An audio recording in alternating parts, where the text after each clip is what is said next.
All right. So let's continue on balance sheet, profit and loss, cash flow and analysis, which is nothing but fundamental analysis. ठीक है, थोड़े से और कुछ aspects के ऊपर हम लोग आज ध्यान देने वाले हैं. हमने अब तक बैलेंस शीट कैसे दिखता है वो देखा, प्रॉफिट एंड लॉस कैसे दिखता है वो देखा. अब एनालिसिस के पर्सपेक्टिव से थोड़ा चैट जीपीटी का यूज़ करके एनुअल रिपोर्ट कैसे रीड करना है वो हम लोग देखने वाले हैं. ठीक है, so let's get started on that. मैंने अभी जस्ट बैठे बैठे एक ये प्रॉम्प्ट लिख लिया. ठीक है, मैं सारे प्रॉम्प्ट जो लिखेंगे हम लोग वो मैं आपको एक एक्सेल फाइल में दे दूंगा. इसके अलावा कुछ और मेरे प्रॉम्प्ट्स होंगे वो भी मैं कॉपी करके भेज दूंगा. तो इधर मैंने प्रॉम्प्ट क्या लिखा, you have been working in the equity research space in India for multiple years. काफ़ी एक्सपीरियंस्ड हो. आपको एक काम दिया गया है कि जो मैनेजमेंट है उसको एनुअल रिपोर्ट में जो नॉर्मली चीज़ें है उसके बारे में क्वेश्चंस पूछना है इन्वेस्टर के बिहाफ पे. ठीक है, उसको रोल असाइन कर दिया. पहले बोला मेरा क्या रोल है, फिर उसको बताया तुम्हारा क्या काम है. What are the key questions that you would ask the management and they would look into the annual report and answer it. Management annual report खोलेगा, क्वेश्चंस का आंसर करेगा. Focus more on questions relating to financial statements. पहले हम लोग financial statements के ऊपर ज़्यादा ध्यान देते हैं, तो उससे रिलेटेड क्वेश्चंस क्या आते हैं वो देखते हैं. एंड अदर की एरियाज बियॉन्ड इट. कहाँ पे लिखा हुआ, एनुअल रिपोर्ट के अंदर. ठीक है, तो ऐसा एक प्रॉम्प्ट बना दिया. अब इसको मैं नॉर्मल पहले क्वेश्चन पूछूंगा ये वाले प्रॉम्प्ट का. ठीक है, देखते हैं वो लोग वो क्या क्या क्वेश्चंस पूछ रहे हैं. इसके अलावा कुछ और क्वेश्चंस होंगे तो हम लोग और क्वेश्चंस उसको देंगे.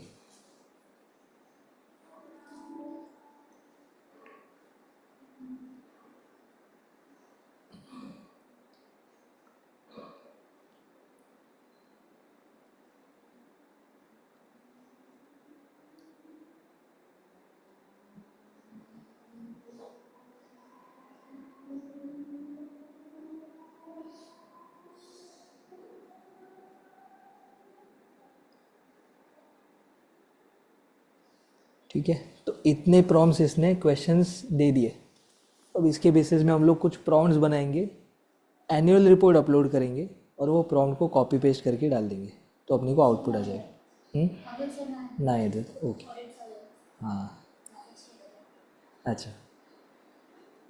सो प्रॉम्प्ट्स क्वेश्चंस के बेसिस में हम लोग प्रॉम्प्ट्स पूछेंगे एनुअल रिपोर्ट को, एनुअल रिपोर्ट अपलोड करके चैट जीपीटी में, फिर उसका कुछ आउटपुट आएगा. वो आउटपुट को हम लोग समझेंगे.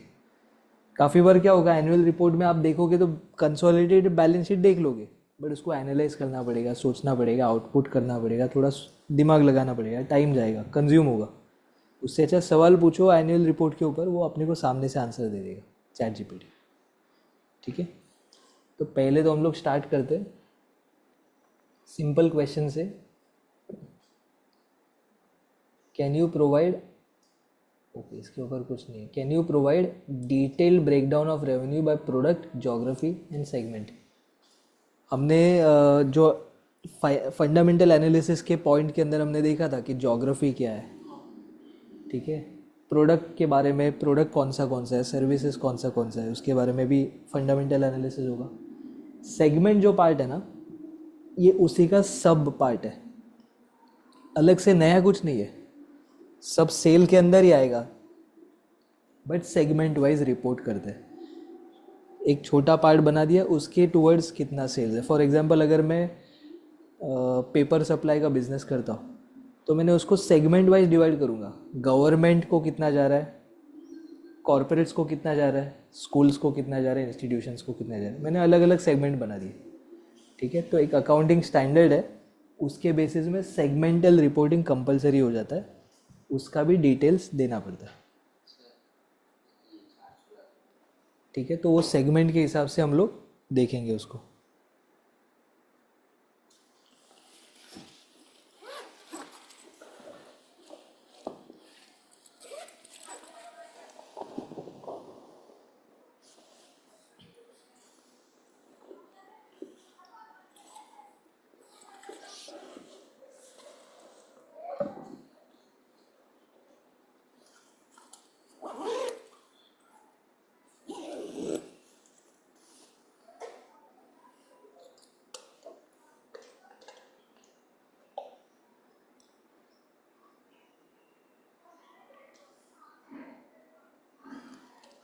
ठीक है, तो सेगमेंट्स वाइज भी अपने को उसका आउटपुट मिल जाएगा।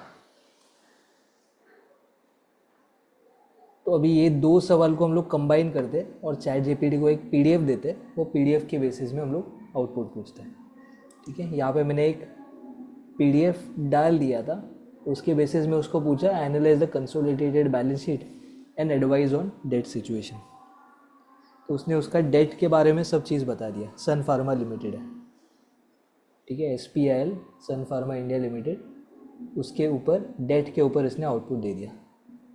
डेट मतलब long term borrowing balance sheet. तो उसने क्या बोला कि इसका डेट कम हो रहा है, पहले डेट ज़्यादा था, अब डेट कम हो रहा है, जिसका मतलब जो मेरा इंटरेस्ट कॉस्ट था 562 मिलियंस था पिछले के पिछले साल, मतलब FY22-23 में, वो अभी 23-24 में 479 मिलियन पे आ गया। मतलब डेट भी कम हो रहा है, जो पॉजिटिव भी है कि अगर अपने को डेट लेना पड़े तो आगे जाके डेट ले भी सकेंगे क्योंकि प्रॉफिट तो बढ़ ही रहा है। ठीक है, that is reducing year on year, company has ample equity cushioning etcetera etcetera, interest coverage is not mention but possibility profitability है। ठीक है, ये कैसे आया? नए आप चैट चालू करते हो आप, तो उसके अंदर आप पीडीएफ को ड्रैग करके ड्रॉप कर दो और फिर सवाल पूछो। ठीक है, कोई दूसरा कंपनी लेते हैं, उसके ऊपर पूछते हैं, कोई एक कंपनी का बताओ, रैंडमली हम लोग दो दो रिलायंस इंडस्ट्रीज देखना है। डेट कम है, डेट तो ऑलमोस्ट ज़ीरो है, रिलायंस को नहीं लेते हैं। सर बीएससी का भी अगर लिया तो हर एक में एनुअल रिपोर्ट फाइल करना ही पड़ेगा, पे बोल सकते हो, डायरेक्ट ऐसे नहीं बोल सकते। नहीं समझा क्या बोल रहे हमने क्वेश्चन लिखा इंस्टेड ऑफ पीडीएफ फाइल करके डायरेक्ट आप लिख सकते हो। डायरेक्ट भी पूछ सकते हो आप, डायरेक्ट भी चैट जीपीटी को पूछ सकते हो। हावेवर काफ़ी बार क्या होगा, चैट जीपीटी कोई अलग सोर्स के वेबसाइट पे जाएगा, उधर से उठा के पूछ दे सकता है। तो हम लोग अगर उसको पीडीएफ ही देंगे तो उसी के अंदर ढूंढेगा, तो उसके हिसाब से पीडीएफ में पूछना ज़्यादा रेलेवेंट है, ज़्यादा डेप्थ हम लोग जा सकते हैं। अदरवाइज मैं इसमें जनरल भी पूछ सकता हूँ, and give me information about Sun Pharma India Limited debt situation and whether debt is increasing और फॉलिंग, क्वेश्चन पूछूंगा तो वो आंसर भी दे देगा। हावेवर इट में हेल्यूसिनेट, कुछ रैंडम कहीं से कॉन्ट्राडिक्टिंग होगा, वो ये नहीं बोलेगा अरे ये सही है कि ये सही है, वो उठाएगा बोलेगा ये सही है, ले लो, ऐसा हो सकता है। ठीक है, एक जुबिलेंट इनग्रेविया करके है, मैं उसका भी एनुअल रिपोर्ट पढ़ना रिसर्च भी कर रहा हूँ, अगर if you don't mind I can pick that up. थोड़ा स्टॉक भी अच्छा पिक होने लगा, मेरे को लग रहा है कि थोड़ा लॉन्ग टर्म में बढ़ सकता है, तो उसके हिसाब से उसको रिसर्च करना ही है वैसे भी।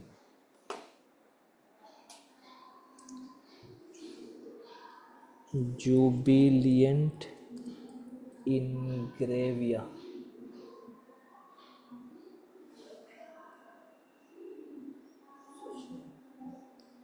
नहीं कुछ तो टच का इशू हो रहा है, किधर भी टच कर रहा हूँ ना तो टच हो जा रहा है।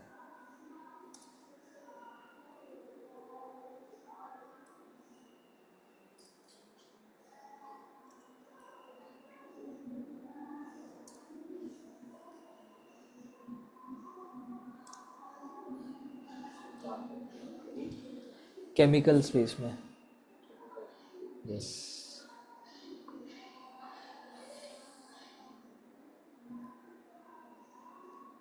एनुअल रिपोर्ट 23-24, ठीक है, पीडीएफ आया, पीडीएफ को डाउनलोड किया, फिलहाल के लिए डेस्कटॉप पे,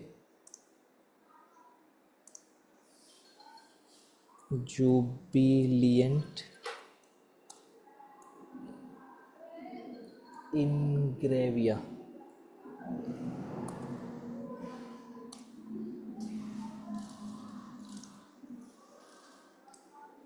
ठीक है, ये एनुअल रिपोर्ट डाउनलोड कर लिया, क्लोज किया, चैट जीपीटी के पास गया, चैट जीपीटी को बोला भाई ये जो अभी डाउनलोड किया है इसके ऊपर मैं तुमको कुछ सवाल पूछने वाला हूँ। ठीक है, based on the annual report based on the annual report uploaded, answer a few questions. ठीक है, क्या किया अब तक? एनुअल रिपोर्ट डाउनलोड किया, एनुअल रिपोर्ट डाउनलोड करके chatgpt.com पे गया, उधर उसको ड्रैग करके खींच के उधर लेके गया. अब उसको हम लोग सवाल पूछेंगे फाइनेंशियल स्टेटमेंट्स के बारे में. समजलं काय केलं? ॲन्युअल रिपोर्ट डाउनलोड केलं, ते ॲन्युअल रिपोर्ट ड्रॅग करून इकडे घेऊन आलो ChatGPTवर. आता त्याला आपण प्रश्न विचारणार आहोत. ऑनलाईन वेबसाईट गुगलवरती सर्च केलं ज्युबिलंट इनग्रेव्हिया आणि त्याचा ॲन्युअल रिपोर्ट मिळाला. तो ॲन्युअल रिपोर्ट क्लिक केला, डाउनलोड केली कंपनीचा. ठीक है, तो अभी इसको सवाल पूछेंगे.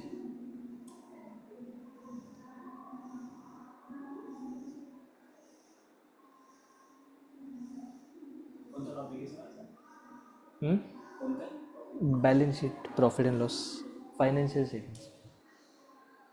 ठीक है, तो इसने बोला ठीक है मैंने एनालाइज कर लिया, अब इसको क्या सवाल पूछना है, कैसे टाइप का रिस्पॉन्सेस प्रेफर करना है, वो उसने आंसर दिया, चॉइस दिया. तो देखते हैं क्या है. Sure I have gone through this please go ahead ask questions based on it. Sure I have reviewed the uploaded annual report of this please go ahead and ask your specific questions and I will provide answers based on the report. What would you like to know. ठीक है, ये थोड़ा ज़्यादा detail वाला लग रहा है, तो इसको हम लोग क्लिक करते हैं.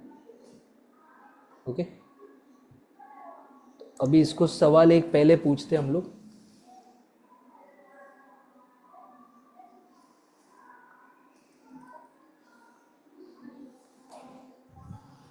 ChatGPT ने अपने को पहले ही दूसरे सवाल दिए हैं ना. ChatGPT को हमने बोला कि भाई तुम्हारा एक्सपीरियंस के बेसिस में नॉर्मली आप एनुअल रिपोर्ट में क्या क्या चीज़ें पूछना चाहते हो क्वेश्चंस, तो उसके बेसिस में ChatGPT ने अपने को इतने सारे सवाल दिए. तो अभी पहला क्वेश्चन इसको कॉपी करते, एक काम करते पहले इस सब क्वेश्चंस को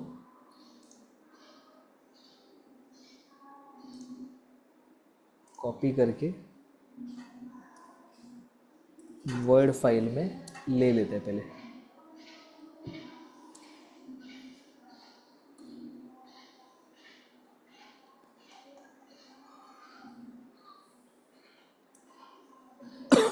ठीक है, तुम्हारा पहले सवाल था कि जुबिलेंट इनग्रेविया करता क्या है.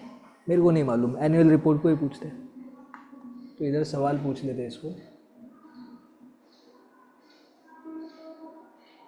किधर गया?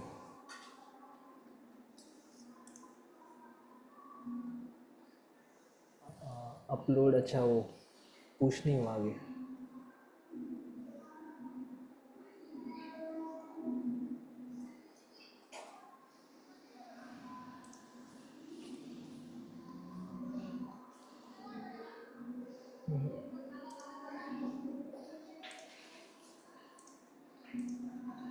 नहीं आया अपना, फिर से जाते हैं, न्यू चैट करते हैं. जुबिलेंट इनग्रेविया को ड्रैग किया, न्यू चैट पे आ गए. Please analyse the document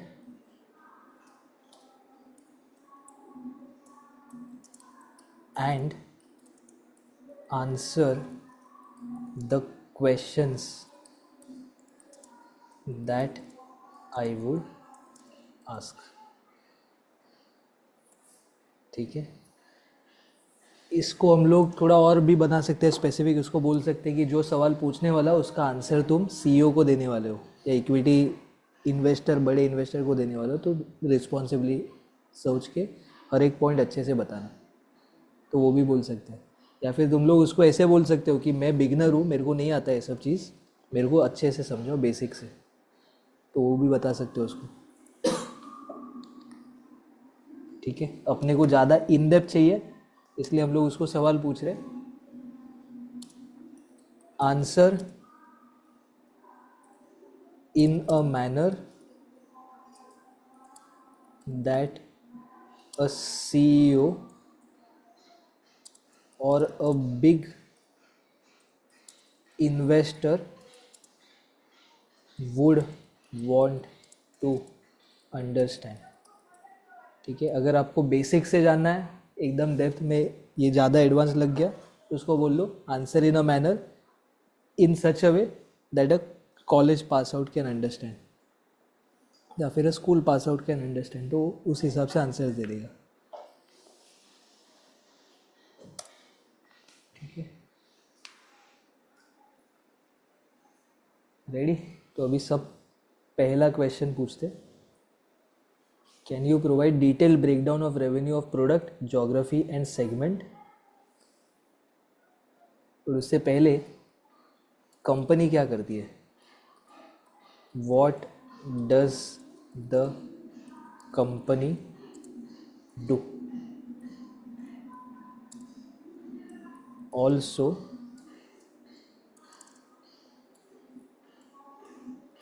please provide a detailed breakdown of revenue by product, geography and segments. ठीक है, एंटर किया.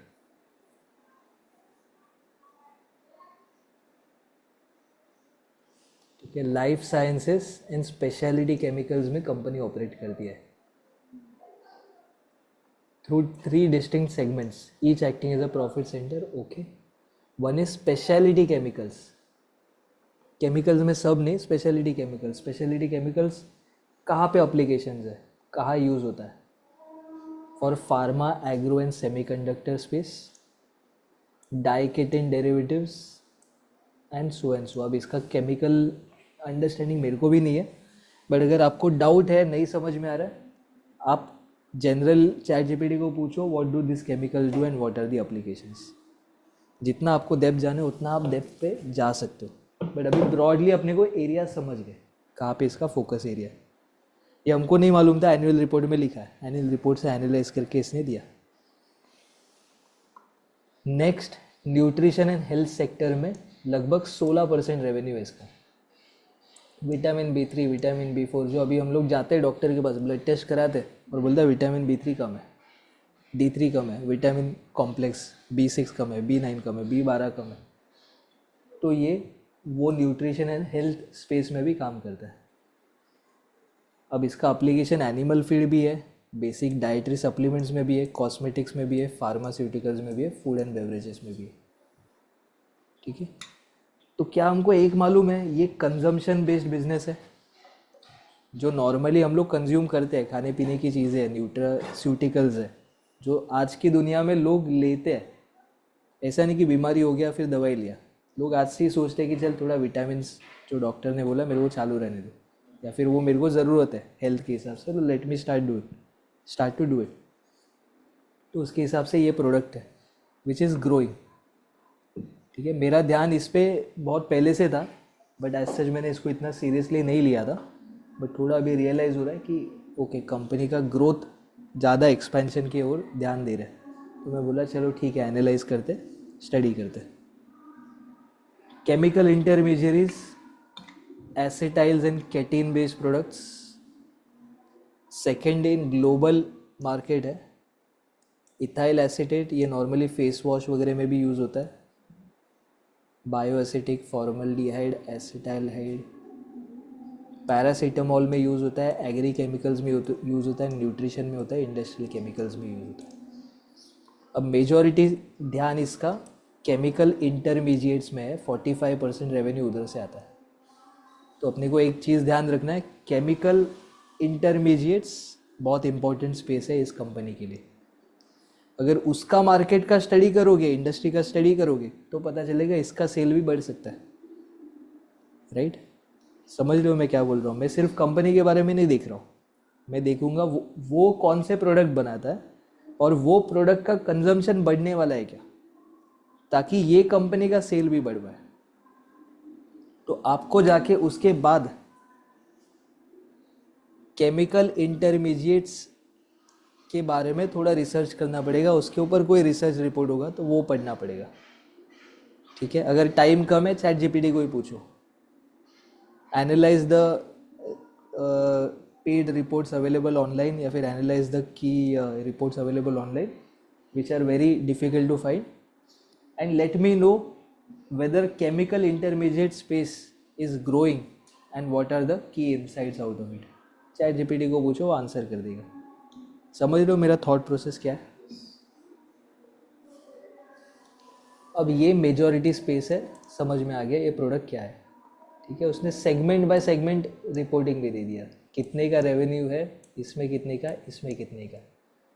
ठीक है, सबसे ज़्यादा ये है, ये दो मिलाओगे तो 38 + 45 लगभग 80% प्लस इसमें आ गया।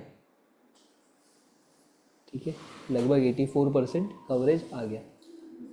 इसमें year on year growth wise सिर्फ ये ही स्पेस बढ़ा है, 23% से बढ़ा है, बाकी तो नहीं बढ़ा है, बाकी इतना नहीं बढ़ा है। समझ रहे हो? Year on year growth, Y का मतलब है ईयर ऑन ईयर। पिछले साल के कंपैरिजन में ये साल में इसमें 12% से ग्रोथ कम हुआ है, इसमें 23% से कम हुआ है, लेकिन इसमें 23% से बढ़ गया। तो शायद ऐसे हो सकता है कि ये जो अभी 16% मार्केट शेयर है इसका, इसमें 16% रेवेन्यू शेयर है इसका, शायद उसको बढ़ाने की कोशिश भी कर रहे हैं क्योंकि वॉल्यूम्स उसका बढ़ रहा है। ठीक है, की हाइलाइट्स उसने बता दिया क्या है। High Q4 recovery, CDMO is basically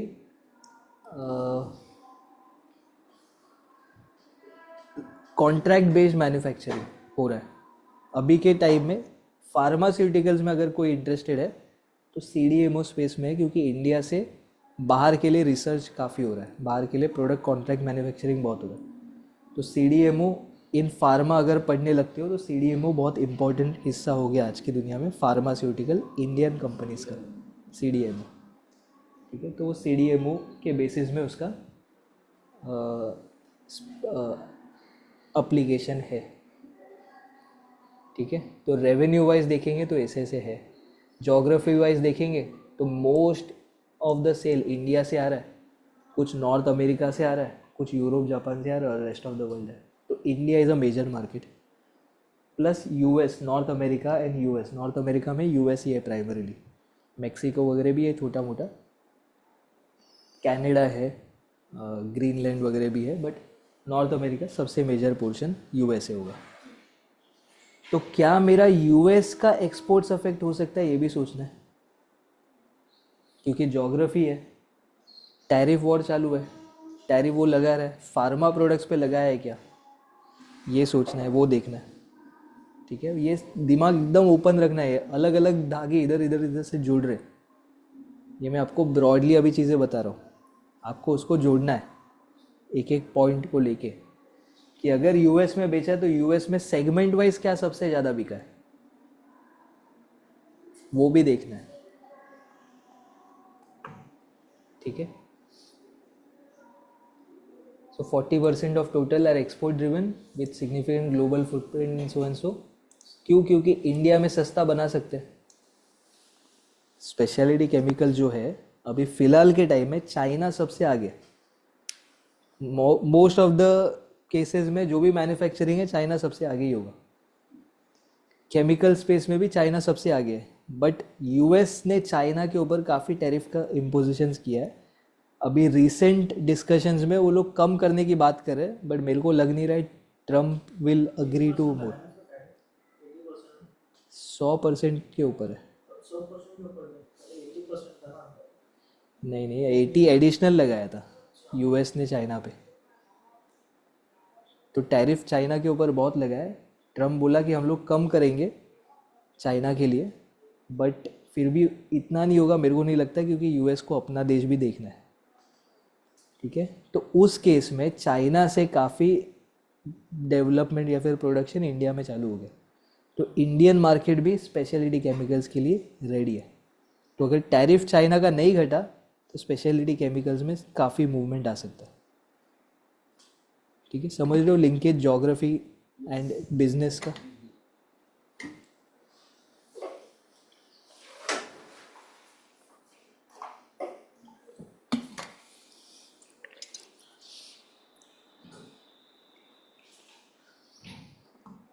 ठीक है, नेक्स्ट इसने बताया बाय एंड यूज इंडस्ट्री कौन सबसे ज़्यादा यूज़ करता है। तो फार्मास्यूटिकल ज़्यादा करते हैं, एग्रीकल्चर 23% करते हैं, न्यूट्रिशन 19% करते हैं, इंडस्ट्रियल इतना करते हैं, और कंज्यूमर 4%।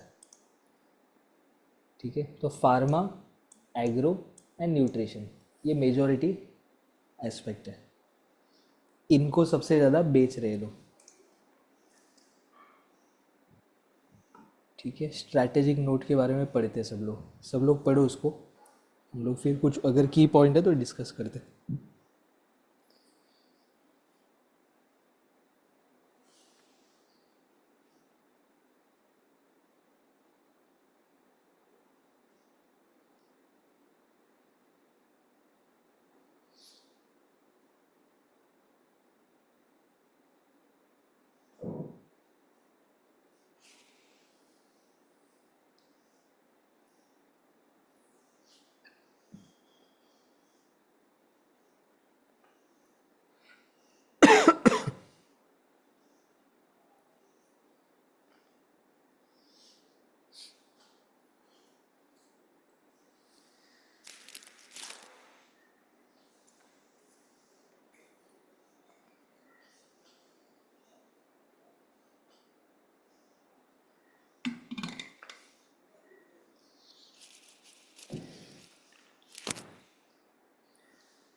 क्या समझे अब तक, क्या क्या समझा इसके बारे में?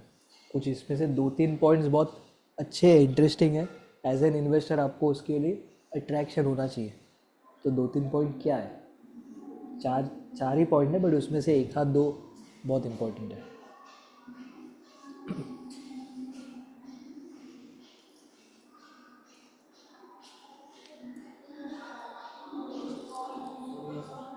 No problem.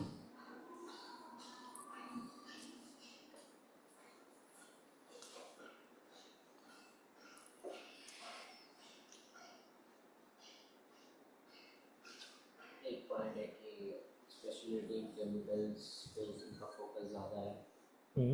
वही तो कंपनी है, कंपनी वही तो करती है। अच्छा, यहाँ पे मिला है सीन पे।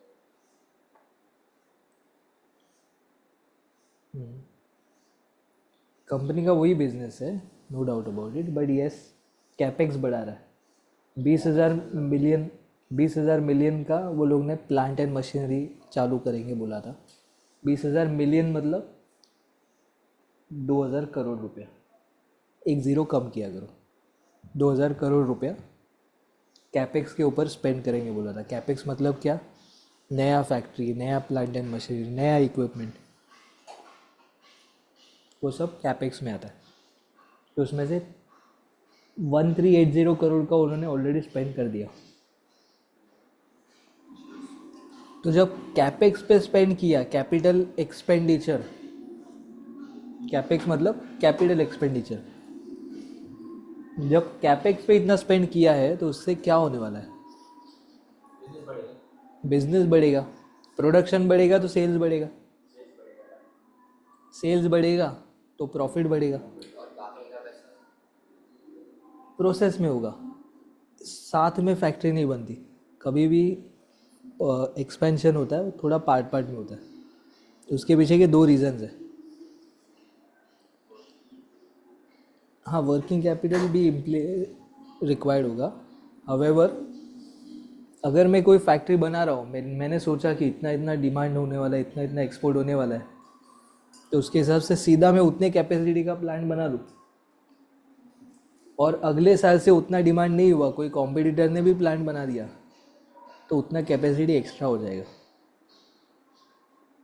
मतलब उतना प्लांट में इन्वेस्टमेंट का ज़रूरत था ही नहीं, बट उतना प्लांट अपने बना के रेडी रखा। समझ लो, फैक्ट्री में ज़रूरत था, इतना बड़ा जगह है मेरे पास, बट ज़रूरत था इतने ही प्लांट का, इतने ही प्लांट एंड मशीनरी फैक्ट्री के, क्योंकि उतने में मेरा प्रोडक्शन हो जाएगा। बट मैंने सब फैक्ट्री में पूरा प्लांट एंड मशीनरी लगा दिया, पूरा प्रोडक्शन में लगा दिया, और उतने का सेल ही नहीं कर पा रहा हो, तो वो प्लांट एंड मशीनरी में इन्वेस्टमेंट भी हैवी है ना, उतना मेरा पैसा ब्लॉक हो जाएगा, वो पैसा मैं कहीं और यूज़ कर सकता हूँ। वो प्लांट एंड मशीनरी लेने के लिए मैंने लोन लिया होगा, लोन पे इंटरेस्ट भर रहा हूँ बट सेल ही नहीं हो पा रहा है, तो प्रॉब्लम हो सकता है। तो नॉर्मली फेज्ड मैनर में इंस्टॉलेशन करते हैं, ये एक रीज़न हो गया। दूसरा रीज़न फेज मैनर में करते हैं ताकि अपने को पता चले कि क्या नया इंडस्ट्री में चालू हो रहा है और इंडस्ट्री के हिसाब से मैं अपने आप को मॉडिफाई करते रहूँ। राइट, मैंने तो बना लिया वो टाइप का प्रोडक्ट, बट इंडस्ट्री चेंज हो गई। इंडस्ट्री ने बोला कि भाई मेरे को ये प्रोडक्ट नहीं चाहिए, नया प्रोडक्ट चाहिए। मैंने तो प्लांट एंड मशीनरी लगा दिया, अब क्या करूँगा, उसको बेचूंगा, बेचने जाऊँगा डेप्रिसिएशन हो गया, पैसा नहीं मिलेगा उतना। राइट, सो नॉर्मली ये दो रीजंस होता है, कैपेक्स के एग्जीक्यूशन में टाइम लगता है।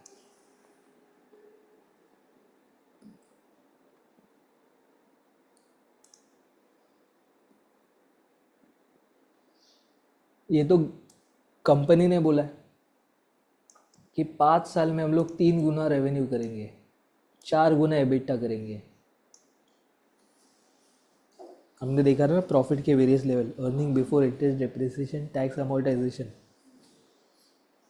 तो उसमें 4 गुना 5 साल में, मतलब हर साल ऑलमोस्ट डबल हो रहा है।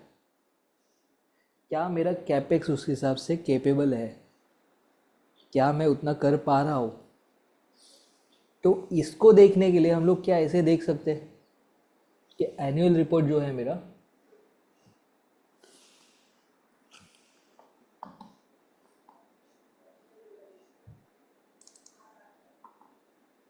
इसके अंदर कंसोलिडेटेड फाइल देखो,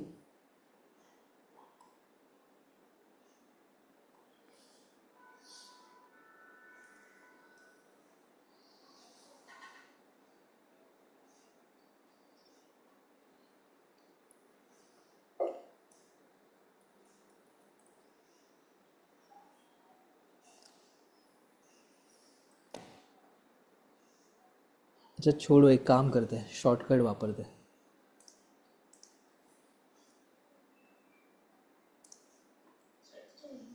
नहीं नहीं, ये इम्पोर्टेंट चीज़ है, चैट जीपीटी के भरोसे इतना मत बैठो। इधर मैं ऐड कर रहा हूँ जुबिलियंट इनग्रेविया,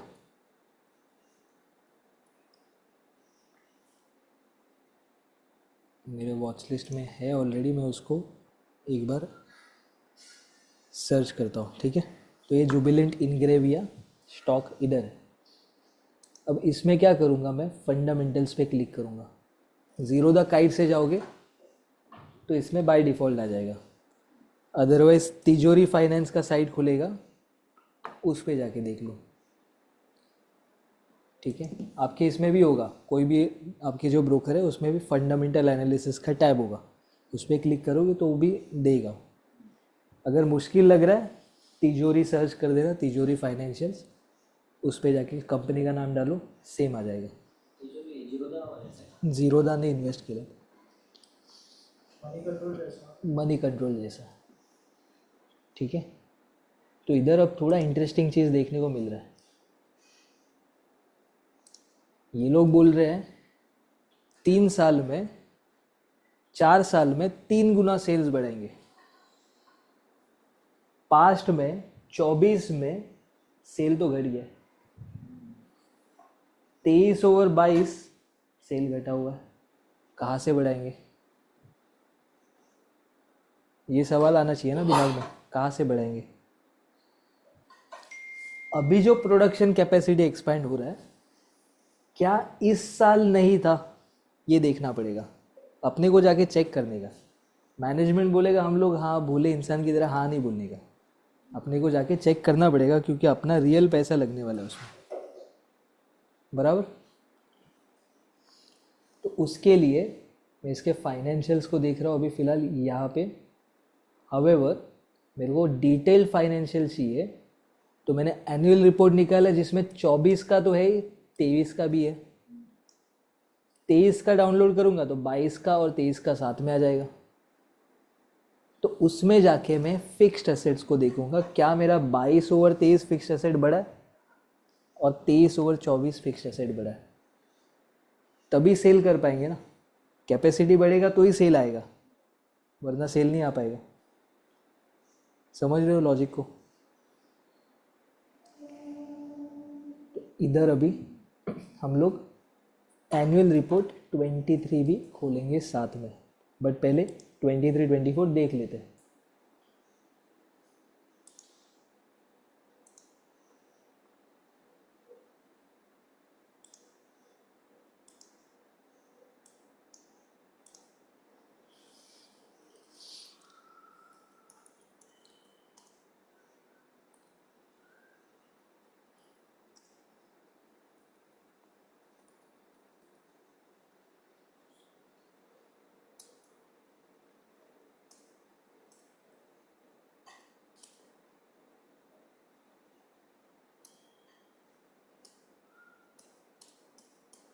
ऑडिट रिपोर्ट के नीचे होगा normally financial statements.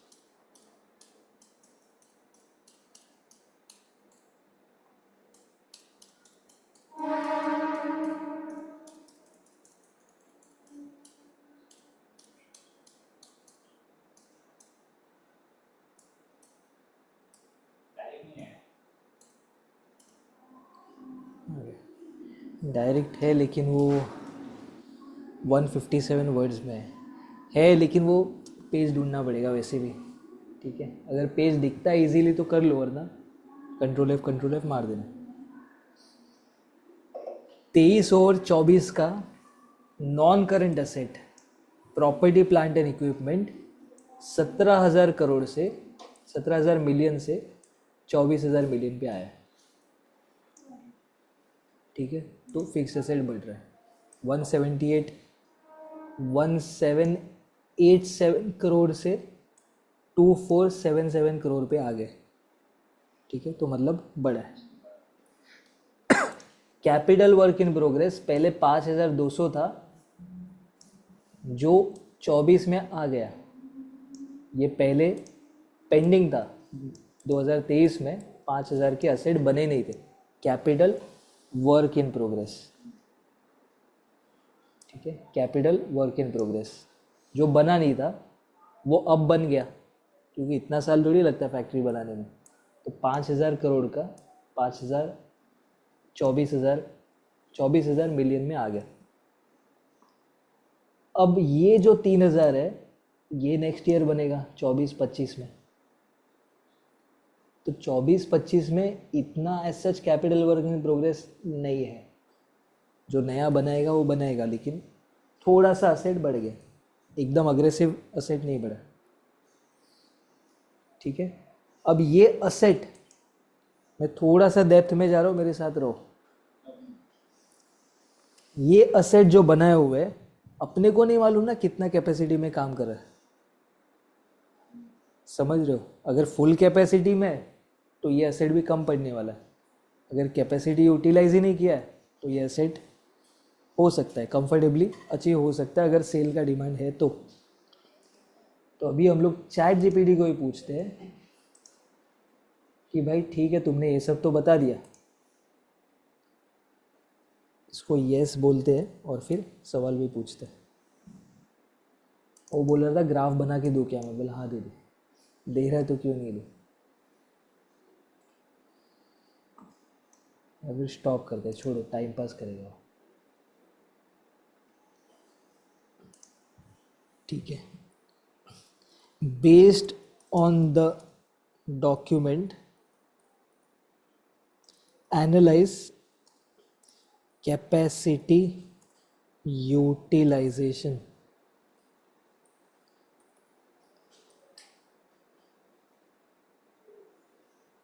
Capacity utilisation plant and machinery का ही होगा, फैक्ट्री का ही होगा। ये डॉक्यूमेंट पढ़ के अपने को उसका भी अंदाज दे देगा कि कितना कैपेसिटी यूटिलाइज हो रहा है। ये क्यों इम्पोर्टेंट है? क्योंकि कैपेसिटी यूटिलाइजेशन नहीं पता चलेगा तो समझेगा नहीं कि कितना असेट बढ़ाने से कितना कैपेसिटी बढ़ेगा।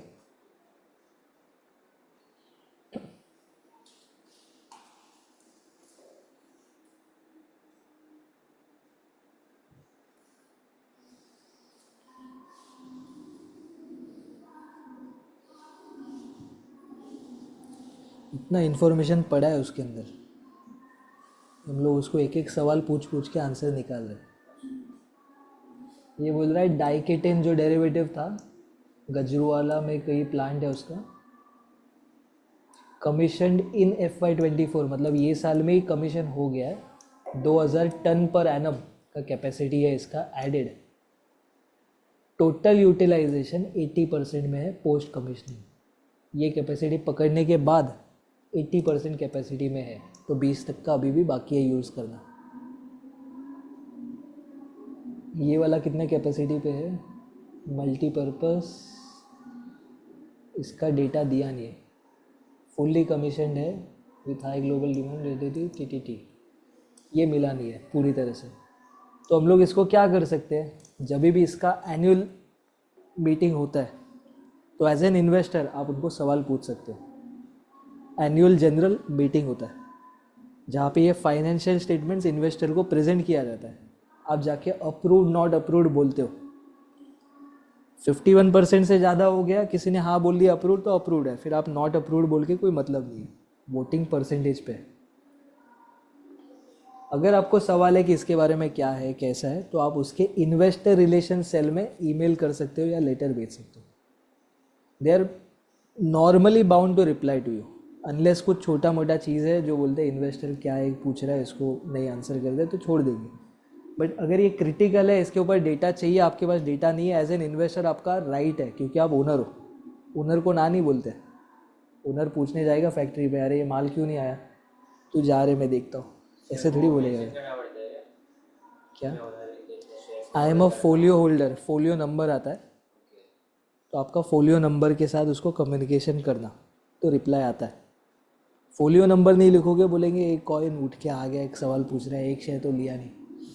आप एक शेयर भी लेते तो फिर भी उसको आंसर बंधनकारक है, ठीक है। तो मीटिंग AGM जो होता है उसके पहले वो लोग आपके पास एक पोस्टल बैलेट भेजते हैं। अभी तो डिजिटल पोस्टल बैलेट होता है, पहले पोस्ट से आता था, उसमें प्रीपेड स्टैम्प होता था, उसमें आपका वोट क्या है, क्या अग्रीड नॉट अग्रीड कोई सवाल है तो उसमें इनलैंड एनवेलोप रहता है, उसको 4 साइड से बंद करके स्टिक करके पोस्ट में डालो, बिना पैसे का पोस्ट फिर से जाएगा, वैसे होता था। अब तो ईमेल पे आप पूछ सकते हो, लिंक है, लिंक के ऊपर क्वेरी डाल सकते हो, प्रोवाइडेड आप उसका एक शेयर होल्ड करते हो, नहीं तो नहीं पूछेगा, ठीक है। तो इसके ऊपर डेटा नहीं है अवेलेबल, होता तो अंदाज़ आ जाता।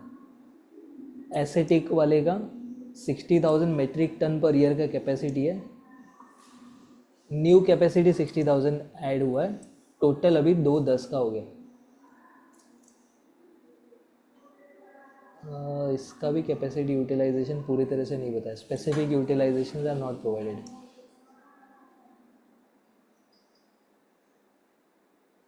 ओके, इन जनरल डिमांड कम है ये प्रोडक्ट का, इसकी वजह से शायद पूरा ये कैपेसिटी यूटिलाइज होगा भी नहीं, ऐसे बता रहे हैं, ठीक है। Muted downstream pharma demand, muted downstream मतलब थोड़ा गिर रहा है उसका डिमांड, उसके वजह से पूरा कैपेसिटी यूटिलाइजेशन होने का मुश्किल लग रहा है, ठीक है। नहीं कर पा रहे हैं, अगर बिजनेस है पूरा तो पूरा यूटिलाइज कर लेगा, या फिर प्लांट अभी जस्ट आया है उसके हिसाब से उन्होंने लिया नहीं था, पता नहीं था प्लांट टाइम पे कमीशन होगा कि नहीं होगा, तो उसके हिसाब से डिमांड लूँ और प्लांट नहीं बना तो प्रॉब्लम में फंसेंगे, नाम खराब होगा, तो उन्होंने लिया नहीं ऑर्डर। अब प्लांट रेडी है तो ऑर्डर ले सकते हैं, ठीक है। सिमिलरली अलग अलग फैसिलिटीज़ का क्या सिनेरियो कैसा है वो सब बता रहा है।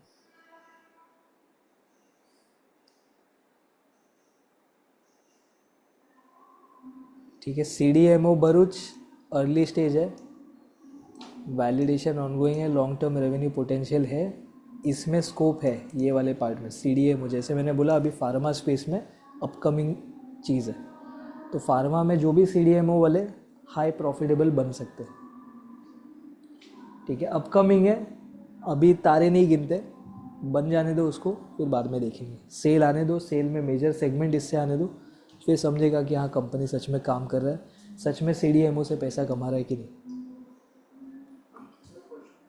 बोलो। कभी कंपनी को कभी टेंडर मिलता है उसके लिए कुछ फंडामेंटल्स में कुछ चेंज हो सकता है, कभी नॉर्मली रिपोर्ट आ जाता है ना सर, टेंडर मिलता है तो टेंडर कौन सा भी कंपनी से कुछ तो मिला, ऑर्डर आया। ऑर्डर मिल गया, फ्यूचर में कुछ फंडामेंटल्स में एब्सोल्युटली, वो सबसे इम्पोर्टेंट पार्ट है वो। अगर ऑर्डर आएगा तो ही सेल होगा। तो ऑर्डर बुक भी एनालाइज कर सकते हो आप। एवरी क्वार्टर कंपनी बोलता है इतना ऑर्डर बुक आया, इतना सेल का ऑर्डर आया, इतना ये हुआ है। काउंट होता है क्या सर ऑर्डर का? ऑर्डर से प्रॉफिट में कन्वर्ट नहीं होता, बट ऑर्डर बुक के बेसिस में इन्वेस्टर सोचता है कि ऑर्डर आया मतलब ये साल में सेल भी होगा, तो अभी खरीद लेते हैं, सेल होगा तो प्रॉफिट मेरा हिस्सा बनेगा। तो ऑर्डर बुक के हिसाब से नॉर्मली काफ़ी लोग ट्रेड करते हैं कि इसका ऑर्डर बुक, जो नॉर्मल गवर्नमेंट कंपनीज है, HAL, Mazagon dock, Cochin shipyard, जिनको डिफेंस कॉन्ट्रैक्ट्स आ रहे, लार्सन एंड टूब्रो, ये मोस्टली ऑर्डर बुक्स के ऊपर ट्रेड होते हैं कि ऑर्डर आया 5,000 करोड़ का, स्टॉक भागना चालू। सेल करना दूर की बात है, सेल करने में 1 साल जाएगा, बट ऑर्डर बुक आया तो स्टॉक भाग गया। मार्केट फॉरवर्ड लुकिंग होता है हमेशा। ऑर्डर आया मतलब सेल होने वाला है। ऑर्डर आया क्यों आया? क्योंकि उसका डिमांड है ना, तो कंफर्म तो हो गया, स्टॉक भागने लगता है। बट उसमें एक प्रॉब्लम है, अगर ऑर्डर बुक आ गया, ऑर्डर्स आ गए, बट कैपेसिटी नहीं है, कैपेसिटी एक्सपेंड नहीं किया। फॉर एग्जांपल ये वाला 80% कैपेसिटी पे है, इसका ऑर्डर्स तो लेते जा रहे, कैपेसिटी एक्सपेंशन का नामो निशान नहीं है, तो ऑर्डर फुलफिल कहाँ से करेंगे?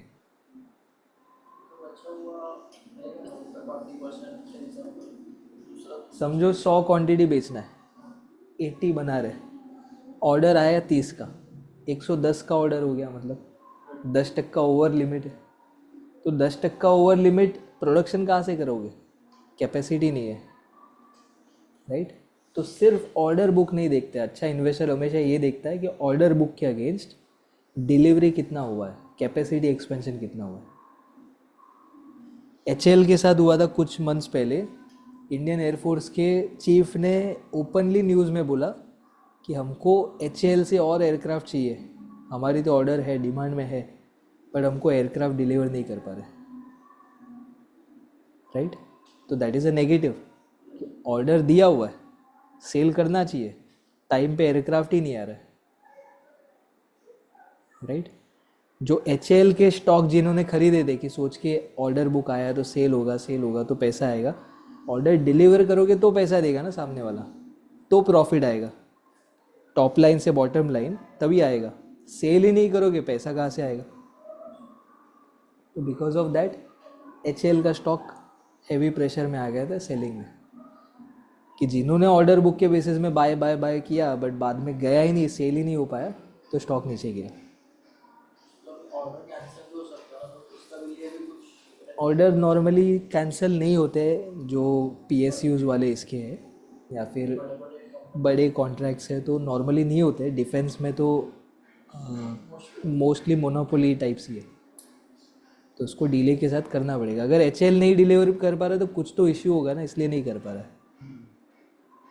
तो एचएएल का प्रॉब्लम क्या था, जो बाकी के कंपोनेंट्स इंपोर्ट करते हैं, चाइना से जो इंपोर्ट कर रहे थे वो नहीं आ रहे थे, तो इधर अटक गए थे, राइट? तो वो कोई और कंपनी को भी ऑर्डर देगा, उसमें भी वही गड़बड़ होने वाला है। तो ये रीजंस हो सकते हैं, ठीक है? हमने कैपेसिटी के बारे में देखा, जो आई थिंक कैपेसिटी में एक का तो डिमांड ही कम है, तो उसका कैपेसिटी यूटिलाइजेशन छोड़ दो, एक तो नया ही है, ये ऑपरेशनल है बट एग्जैक्ट नहीं समझ में आया, बट ये 80% पे है, तो इसीलिए उसको कैपेसिटी एक्सपेंशन करना इम्पोर्टेंट था, ठीक है? अब इधर 24 का हमने एनुअल रिपोर्ट देख लिया, 25 का कैपेसिटी एक्सपेंशन हुआ है कि नहीं हुआ है वो तो दिखेगा ही नहीं ना, क्योंकि अपने पास 24 तक ही है, मार्च 2024 तक का ही एनुअल रिपोर्ट है, कैपेसिटी एक्सपेंशन दिखेगा। आगे का क्या फ्यूचर प्लान है एक्सपेंशन का, वो देखते हैं, वो सवाल पूछते हैं उसको। तो जो कंपनी बोल रही है कि 4 साल में 3 गुना सेल करना है, तो वो कैपेसिटी एक्सपेंशन से ही होगा। तो अभी उसको पूछते हैं नेक्स्ट 5 ईयर का क्या प्लान है, समझ रहे हो ना या बोर हो रहे हो? या फिर आप सवाल पूछो, मैं उसको सवाल पूछता हूँ, आंसर आएगा मैं एक्सप्लेन करता हूँ, थोड़ा इंटरेक्टिव हो जाएगा फिर, नहीं तो ये वन साइड जा रहा है.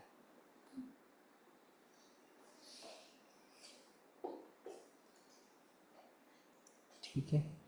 Kindly analyse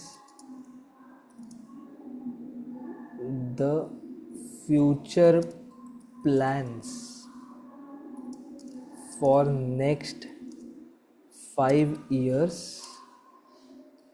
or for the period for which data is available in the annual report. मैं इसको नेक्स्ट 5 years बोल सकता था, बट चैट जीपीटी जाएगा देखेगा नेक्स्ट 5 years का डेटा अवेलेबल नहीं है, वो आंसर ही नहीं देगा, तो उसको बोला 5 साल या फिर जिसका भी डेटा अवेलेबल है उसके बारे में मेरे को बता दे. For which data is available in annual report for future years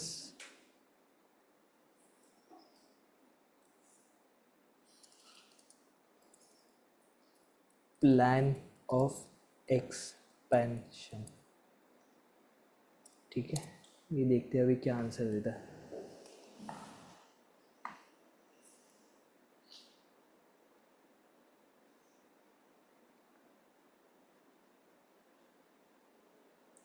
ओ 345 समझे.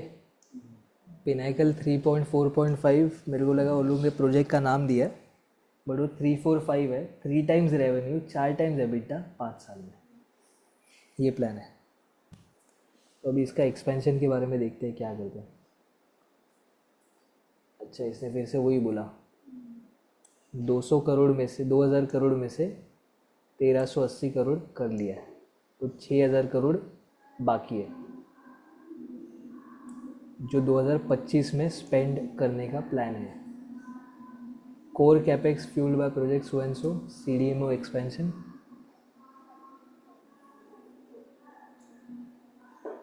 सो मोर और लेस सेम ही आ रहा है, शायद वो क्वेश्चन अपना ख़त्म हो गया, उतना ही डेटा अवेलेबल है.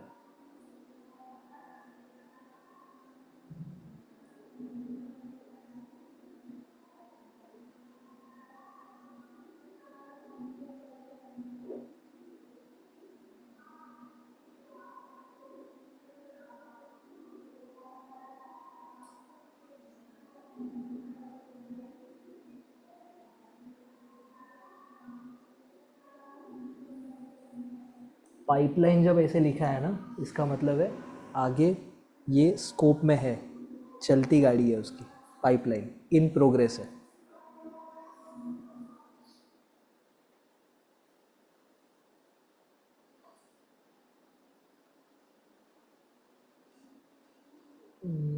ठीक है.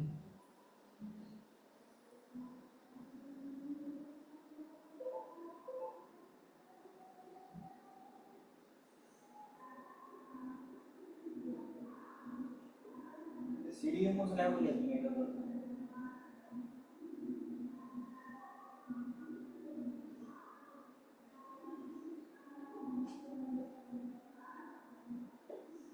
ओके, CDMO इसको ही पूछते हैं.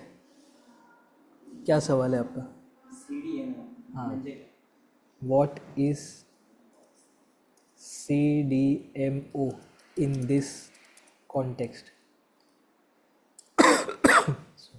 जब आधा 1 घंटा होगा ना एक एनुअल रिपोर्ट खोल के बैठ जाने का, वो आंसर करेगा, नहीं समझेगा सवाल पूछने का, आंसर करेगा, नहीं समझेगा सवाल पूछने का. कॉन्ट्रैक्ट डेवलपमेंट एंड मैन्युफैक्चरिंग, जो भी सामने वाले का रिक्वायरमेंट है उसके लिए मैं खुद कॉन्ट्रैक्ट मैन्युफैक्चर करता हूँ, उसका नाम लिखता हूँ और बेचता हूँ. US में कोई कंपनी, यूरोप में कंपनी है, वहाँ पे प्रोडक्शन करना महंगा है, तो इंडिया में बनाओ बेचो, तो उसका डिमांड काफ़ी बढ़ रहा है फार्मा कंपनीज का इंडिया में. रिसर्च के लिए भी हो रहा है बाय द वे, ये सिर्फ प्रोडक्शन के लिए नहीं CDMO काम कर रहा है, रिसर्च के लिए वो लोग अपने को डेटा पॉइंट्स देंगे, उसके बेसिस में हमारे साइंटिस्ट यहाँ पे रिसर्च करके उनको आउटपुट देते हैं। ये भी काफ़ी हो रहा है, रिसर्च के लिए भी आउटसोर्सिंग हो रहा है।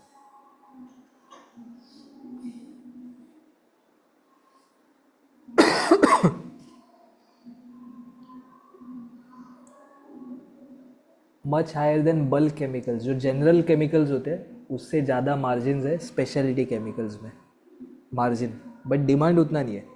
बल्क केमिकल मतलब पैरासीटामोल ज़्यादा बिकता है, लेकिन कोई स्पेसिफिक सर्दी के एलर्जी का एक मेडिसिन बहुत कम बिकता होगा, मार्जिन उसमें ज़्यादा होगा, 20 रुपये का गोली होगा, वेरस क्रोसिन 1 रुपये का, मार्जिन ज़्यादा होगा बट ज़्यादा नहीं बिकता। तो बल्क ड्रग्स ज़्यादा बिकते हैं, स्पेशलिटी वाले थोड़े कम बिकते हैं बट अच्छे मार्जिन्स पे बिकते हैं।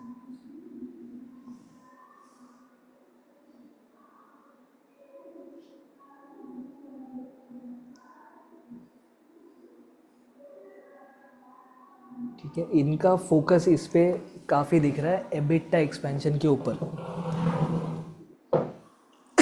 क्यों एबिटा एक्सपेंशन? क्योंकि सीडीएमओ और रिसर्च वगैरह में मार्जिन्स बढ़ाने का कोशिश चल रहा है, तो मेरा ऑपरेशनल प्रॉफिट्स बढ़ाने का ध्यान चल रहा है।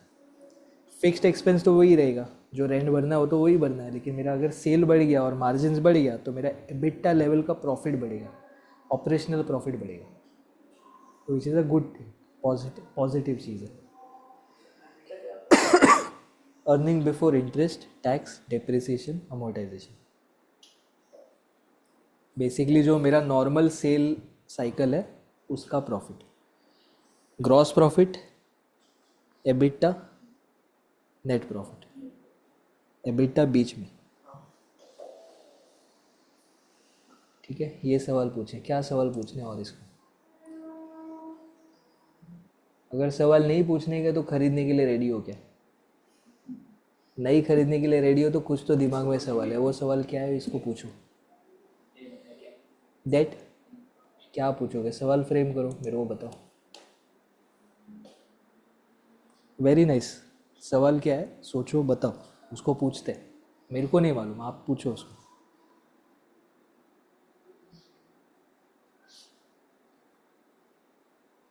मैं कुछ कॉमन का इनके प्रॉम्प्ट्स कॉपी पेस्ट करके आपको दे दूंगा एक्सेल में, तो आपको स्ट्रेट अवे कॉपी करके हर कंपनी के लिए वो सवाल पूछना। Question 1, question 2, question 3, question 4, direct दड़ दड़ दड़ दड़ डालो, आउटपुट आएगा, एक पीडीएफ में ले लो, वर्ड में ले लो, काम हो गया आपका। वर्ड में भी कॉपी पेस्ट करना स्टार्ट, वही क्वेश्चन हाँ, वही टाइप के क्वेश्चंस, उसको थोड़ा रिफाइन करके देता हूँ। जाके देखना चाहिए क्या क्या क्वेश्चन। यस, सारे कंपनी के कंडीशंस वही रहेंगे ना क्वेश्चन। मोर और लेस कॉमन होंगे, हम लोग कॉमन वाले एक रखेंगे, फिर इंडस्ट्री स्पेसिफिक क्या क्वेश्चंस है, चैट जीपीटी को ही पूछो इंडस्ट्री में क्या इंपॉर्टेंट है, क्या रेलेवेंट है, उसके हिसाब से उसके क्वेश्चंस दो, वो क्वेश्चंस पूछ लो। एकदम से ऐसा नेक्स्ट लेवल वाला क्वेश्चन नहीं पूछ सकते ना? पूछ सकते हो ना, ऐसे वो डरेगा नहीं, देगा आंसर आपको। अच्छा, बोलो क्या पूछना है। Consider yourself as an investor, would you rather invest in this company, yes or no? अच्छा, डायरेक्ट आउटपुट चाहिए। इसीलिए बोला नेक्स्ट लेवल। वो नेक्स्ट लेवल नहीं है, वो शॉर्टकट है।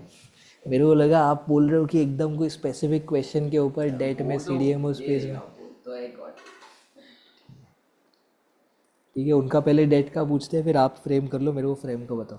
नहीं सेकंड फ्रेम। अच्छा ठीक है। Analyse the debt situation from consolidated perspective, उसको कंसोलिडेटेड पूछो, स्टैंड अलोन से अपने को कोई लेना देना नहीं है, कंसोलिडेटेड होना चाहिए, मतलब वो पूरा बैलेंस। पूरा बैलेंस शीट, सब्सिडियरी, बच्चे बिच्चे उसके जो भी है सबका। Analyse the debt situation from consolidated perspective and share key insights. ठीक है, एनालाइज भी कर दे और इनसाइट्स भी बता दे, अब वो रीड करना चालू। इनसाइट विल नो क्या उसमें से क्या इंपॉर्टेंट पॉइंट बताओगे उसके बारे में? होगा गुगलचं डेटा सर हा कॅच करत असेल ना सर ऐसा क्या आता है? ॲन्युअल रिपोर्टवरनं उचलतो. हा सर ॲन्युअल रिपोर्ट अपलोड केली ना आपण. नाही बरोबर हा बरोबर पण चॅट जीपीटी मोस्टली गुगलचंच घेत असेल ना सर नॉर्मल विचारलं तर गुगलवरनं विचारणार, पण आपण त्याला ॲन्युअल रिपोर्ट दिला आहे. सिस्टमॅटिक पाठवतो का हे PDF दिली आहे, PDF वरनं देतो आहे. अदरवाईज गुगलवरनं वेगवेगळ्या आर्टिकल्समधनं उचलून देणार. ते नका करू, PDF द्या आणि प्रश्न विचारा.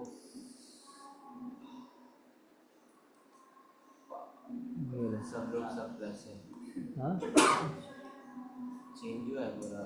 कंसोलिडेटेड डेट एक्सपेंशन करा तो डेट तो बढ़ेगा ही ना ब्रदर.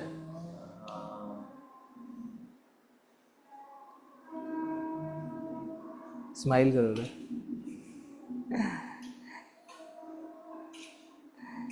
अगर मेरा एक्सपेंशन हो रहा है तो एक्सपेंशन खुद के पैसे से थोड़ी मशीनरी लूँगा, डेट उठाऊँगा, फंड करूँगा, 10% में डाउन पेमेंट दूंगा, 90% कंपनी से बैंक से लूँगा, बिजनेस चलाऊँगा. अगर नहीं चला उतना एक्सपेंशन, मशीनरी बेच दिया, डेट दे दिया, ख़त्म कर दिया. समझ रहे हो बात को? तो एक्सपेंशन जहाँ पे भी हो रहा है डेट बढ़ेगा नॉर्मली. ठीक है, पहले डेट टू इक्विटी रेशियो कितना था? 0.12 था, अब 0.24 हो गया, मतलब ऑलमोस्ट डबल. ठीक है, डेट टू इक्विटी रेशियो फिर भी बहुत कम है. राइट साइड में still with in healthy range. Yes, it is still healthy. Sir वो हेल्दी टर्म क्यों यूज हो रहा है उधर डबल? बता रहा हूँ. Very nice. हमने क्या देखा था last time balance sheet profit and loss में? इधर एक बैलेंस शीट के इधर मैंने डेट डिवाइड बाय इक्विटी लिखा था, याद है?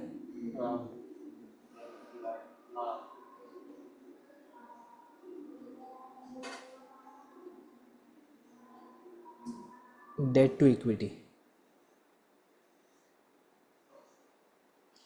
और उसके साथ मैंने बोला था थंब रूल क्या था डेट टू इक्विटी का? 2:1. 100 का ओन कैपिटल है इक्विटी, डेट 200 का है, नॉर्मली ओके है, थंब रूल है. तो डेट 200, इक्विटी 100, रेशियो है. डेट 2000, इक्विटी 1000, रेशियो है. 2:1 ही मेंटेन होएगा. ओके, तो वहाँ पे 2:1 है. तो वहाँ पे 0.24 है, 2 नहीं है.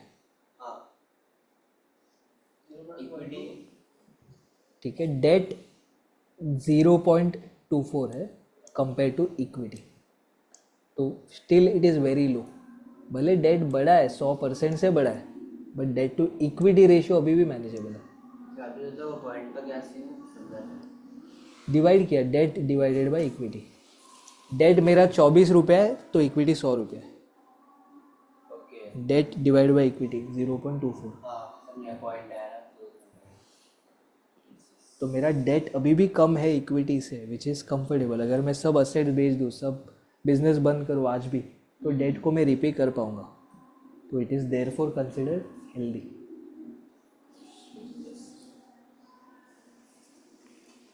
ठीक है, टोटल बोरोइंग कितना है इसका? 425055 करोड़. 1500 करोड़ से 4255 पे आ गया. ठीक है, करंट बोरोइंग ये नॉन करंट है. करंट मतलब ये अभी रीपे करना है ये साल में, including working capital demand loans. ठीक है, 2 है, non current, current. Balance sheet में हमने देखा था, याद आ रहा है? Non current long term, current short term. Short term borrowing 3000 crore का है, जिसमें वर्किंग कैपिटल का डिमांड लोन भी है, तो ये तो ये साल में चले जाएगा. बट ये नॉर्मली लॉन्ग टर्म का है, तो 1500 से 4200 पे आया, लगभग 3 गुना, 2 गुना बढ़ गया. टोटल 3 गुना हो गया, 2 गुना से बढ़ गया. फाइनेंस एक्सपेंस 215 से 526 हो गया, ऑफ कोर्स क्योंकि डेट बढ़ गया. ठीक है, गेयरिंग रेशियो फिलहाल साइड में रखते हैं, हम लोग जब आएंगे तो उसके साथ देखते हैं. डेट सर्विस कवरेज रेशियो भी जब आएंगे रेशियोज पे तब देखेंगे. हावेवर ये बता रहा है decline due to lower earnings and higher interest burden. हाँ, अर्निंग कम हुआ है, लेकिन इंटरेस्ट फिर भी ज़्यादा जा रहा है। ये अपने को इन शॉर्ट बता रहा है कि मेरा इनकम जो इंटरेस्ट है उसको कवर कितने टाइम्स कर रहा है। चलो बता ही दिया, इनकम इंटरेस्ट को कितने टाइम्स कवर करता है। अगर मेरा इंटरेस्ट 1 रुपया है तो ये बोलता है 7 गुना मेरा इनकम है, ज़्यादा है, इनकम ज़्यादा है। 7.18 मतलब इनकम ज़्यादा है। जो पहले 21 था वो 7 पे आ गया, तो मतलब डेट सर्विस कवरेज रेशियो घट गया, which is not a good sign. वो क्यों घटा? क्योंकि मेरा अर्निंग्स कम हो गया और इंटरेस्ट रेट बर्डन अभी भी है।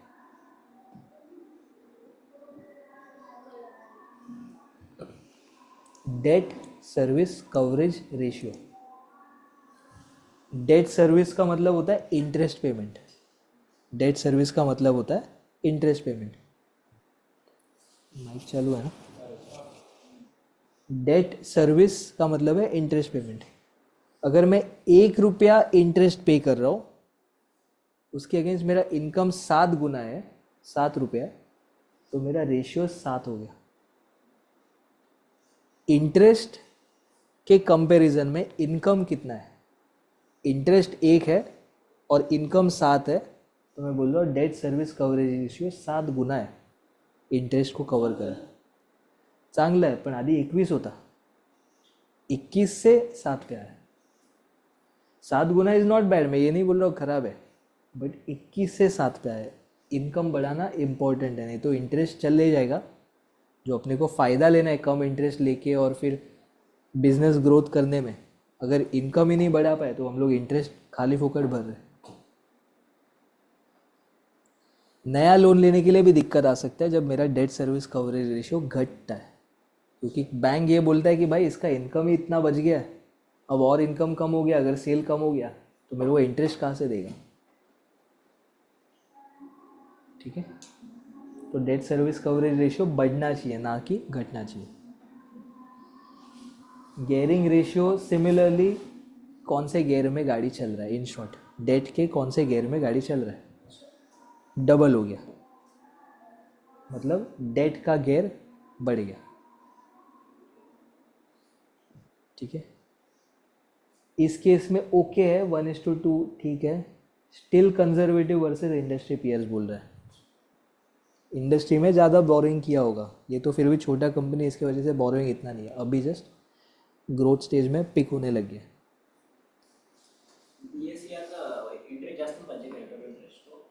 हाँ, रेट ऑफ इंटरेस्ट नाही आहे, कव्हरेज आहे, जास्त हवं, जेवढा जास्त तेवढा चांगला, सेफ ना। लास्ट टाइम 21 था, अब 7 हो गया, मतलब मेरा इनकम उतना कवर नहीं कर पा रहा है अब। पहले ज़्यादा कवर करा था, इंटरेस्ट तो फिर भी पे कर देंगे हम लोग, बट उतना कवरेज नहीं था, उतना कवरेज नहीं कर पा रहे इस बार, ये बता रहा है। ठीक है, तो ये डेट के बारे में ये सब चीज़ है। ओवरऑल डेट के बारे में सवाल पूछना था वो पूछ लिया, समझा? समझा क्या? यस सर, समझा, ठीक। ये तो अभी हम लोग सिर्फ एक कंपनी को एनालाइज कर रहे हैं। अगर डेप्थ में जाके एनालाइज करना है तो आप इसके साथ साथ दूसरे कंपनी का डेट सर्विस कवरेज रेशियो को भी एनालाइज करोगे, कंपेयर करोगे। जो सवाल इसको पूछा है वही सवाल सामने वाली एनुअल रिपोर्ट में भी डाल के पूछोगे। इसका डेटा लोगे, उसका डेटा लोगे, चैट जीपीटी पे डालोगे, बोलोगे एनालाइज करो, कंपेयर करके मेरे को आंसर बताओ। आपका काम आसान करेगा चैट जीपीटी, उसको काम पे लगाना है। ठीक है, समझ रहे हो? नहीं तो आप क्या करोगे, इसका एनुअल रिपोर्ट पढ़ोगे, आउटपुट निकालोगे, उसका एनुअल रिपोर्ट पहुँचते पहुँचते ये भूल जाओगे। तो वो एनुअल रिपोर्ट का चैट जीपीटी से निकालो, ये एनुअल रिपोर्ट का भी चैट जीपीटी से निकालो, सेम क्वेश्चन पूछना दोनों को। पीयर कंपनी का, इसको केमिकल को एयरलाइन से मत कंपेयर करो, आउटपुट गड़बड़ आएगा। पीयर होना चाहिए, इंडस्ट्री सेम होना चाहिए, सिमिलर होना चाहिए एटलीस्ट। स्पाइसजेट इंडिगो करो, ठीक है। तो वो डालने के बाद इसका ये जो आउटपुट आया सेम उसको बोलना debt service coverage ratio for Jubilant Ingravia is 7.18. Debt service coverage ratio for Himadri Specialty Chemicals is 9.48 for example. ये सारा डेटा पॉइंट्स उसको साथ में दे दो और फिर बाद में उसको पूछो analyse the about data, compare both the companies and tell me which is better in respect to each of the parameters. हर एक में क्या क्या अच्छा है, किसी का ये अच्छा हो सकता है, किसी का ये अच्छा हो सकता है. ठीक है, एनालाइज एंड गिव. तो अभी फ़िलहाल हमने एक को एनालाइज किया. आप एक और केमिकल कंपनी उठा लेना, उसको एनालाइज करना, सेम आउटपुट से सेम क्वेश्चंस पूछना और फिर आउटपुट आप ही करके मेरे को बताना. ठीक है, ये आपका कल का होमवर्क है.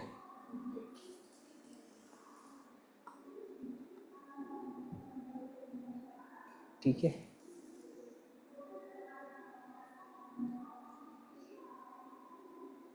चलो अभी आते हैं. और कोई सवाल बाकी है क्या? फिर बाद में आपका सवाल लास्ट में पूछेंगे उसको. जब तक उसने सब एनालाइज किया उसके बाद उसको लास्ट में आंसर पूछ लेंगे. और क्या सवाल है? ये कंपनी में इन्वेस्ट करना है कि नहीं करना आपको? करना है. ठीक है, आपको करना है. क्यों करना है, क्या कन्विक्शन है आपका? प्रॉफिटेबल तो दिखला लीजिए, उनका प्रोडक्ट ज़्यादा केमिकल किधर यूज हो रहा है.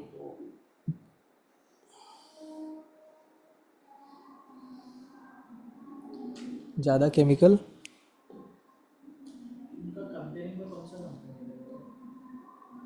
कंपैरिजन छोड़ दो. फिलहाल जो एनुअल रिपोर्ट आप रीड कर रहे हो, बैलेंस शीट जो रीड कर रहे हो, प्रॉफिट एंड लॉस जो रीड कर रहे हो, उसके बेसिस में आप बताओ. कंपैरिजन बाद में और कंपनी उठा लेंगे हम लोग, पीयर्स मिलेंगे अपने को. कहाँ से पीयर ढूंढना है वो भी बता दूंगा आपको. ग्रोथ है आगे चल के, मतलब ग्रोथ है, ये पॉजिटिव है. पॉजिटिव्स बताओ, नेगेटिव्स भी बताओ. ग्रोथ है, ठीक है. और पॉजिटिव्स क्या? पहले पॉजिटिव्स के बारे में बात करते हैं. सेल्स डाउन हो गए, सेल्स डाउन दिख रहे, वेरी नाइस. उसका आउटपुट क्या निकलेगा? वही तो चीज़ है ना सर जी, उसी के लिए तो. क्या कर रहा है ये कंपनी, लो या ना? यस, वही तो सवाल है आपसे. आप बताओ, मैं तो थक गया सुबह से. अब आप ही बताओ मेरे को.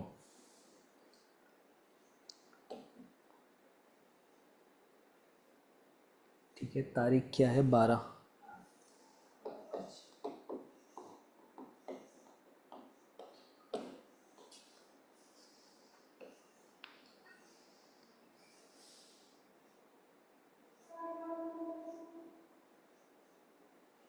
ठीक है, वी एनालाइज्ड जुबिलियंट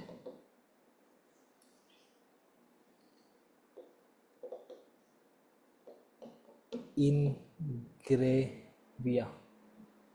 स्पेलिंग क्या अपना? इनग्रेविया, ऐसा ही है ना?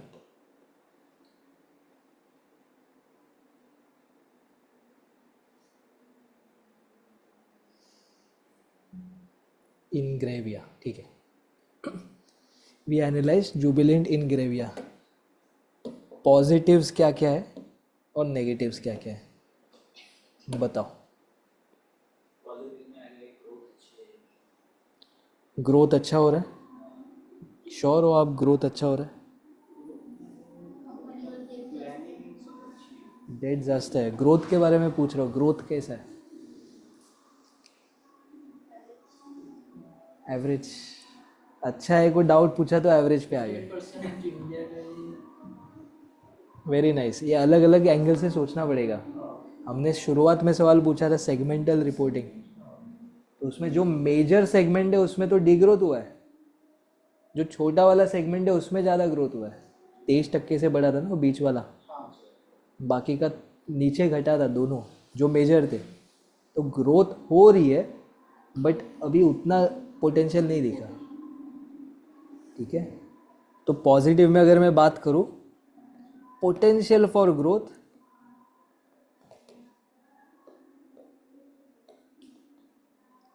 ठीक है, पोटेंशियल फॉर ग्रोथ.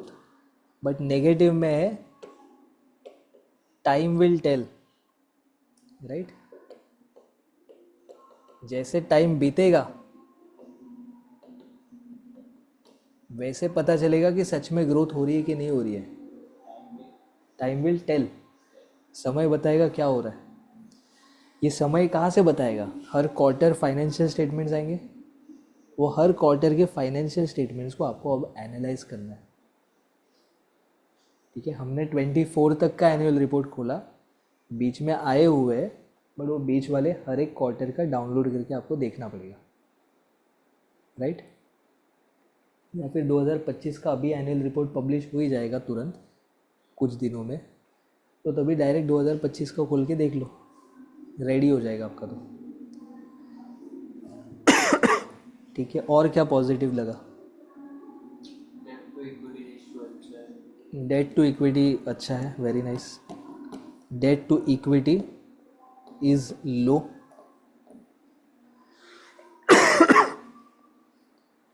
डेट बढ़ गया, डेट बढ़ गया, फिर भी डेट टू इक्विटी रेशियो अभी भी ओके है, तो ओके है, मॉडरेट हो गया। नेगेटिव में डेट सर्विस कवरेज रेशियो घट गया,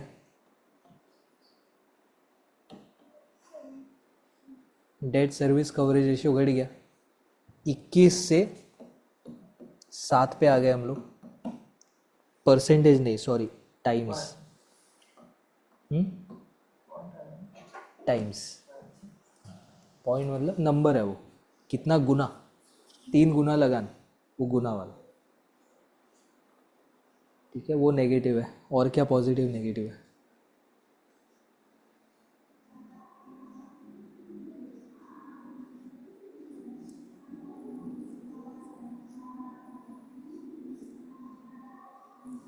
थ्री फोर फाइव याद है? Future plan, future plan ambitious दिख रहा है।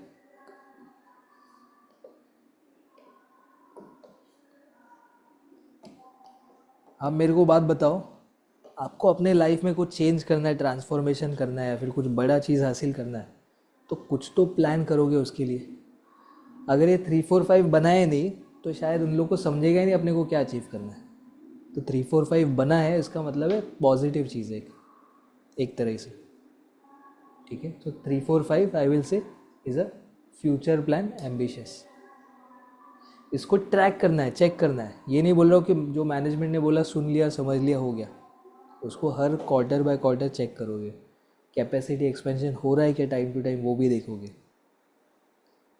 ठीक है, कहाँ से देखोगे? चैट जीपीटी से पूछो, या फिर एनुअल रिपोर्ट क्वार्टरली रिव्यूज़ आएंगे फाइनेंशियल स्टेटमेंट्स, तो हर क्वार्टर, हर 3 महीने बाद कैपिटल एक्सपेंडिचर बढ़ा है क्या वो देखना है। कैपेक्स, कैपेक्स बढ़ेगा तो ही समझेगा ना कैपेसिटी एक्सपेंड हो गया, नहीं तो मैनेजमेंट आके बोलने वाला नहीं, अरे मेरा वो प्लान चालू हो गया, नहीं, आपको कैपेक्स में देखना पड़ेगा, बैलेंस शीट में। ठीक है, और क्या पॉजिटिव नेगेटिव है? कैपेसिटी ज़्यादा ही रहेगा, टारगेट पे 80% ही देखना है, उस पर कुछ कैपेसिटी पे कुछ कैपेसिटी यूटिलाइजेशन अब थोड़ा मैंने उसमें ज़्यादा नहीं घुसा हो, क्योंकि मेरे को कवरेज ज़्यादा करना था।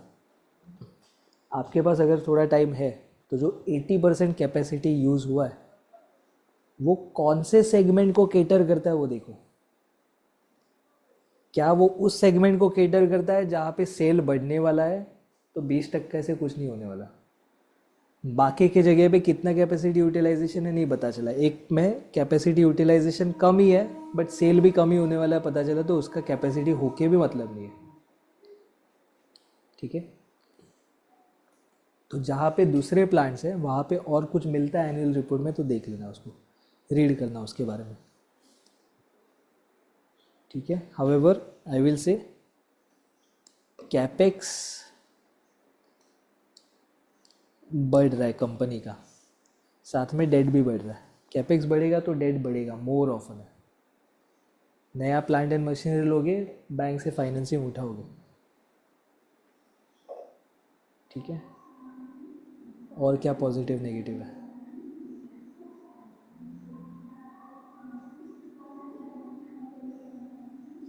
एबिटा के ऊपर बताओ कुछ।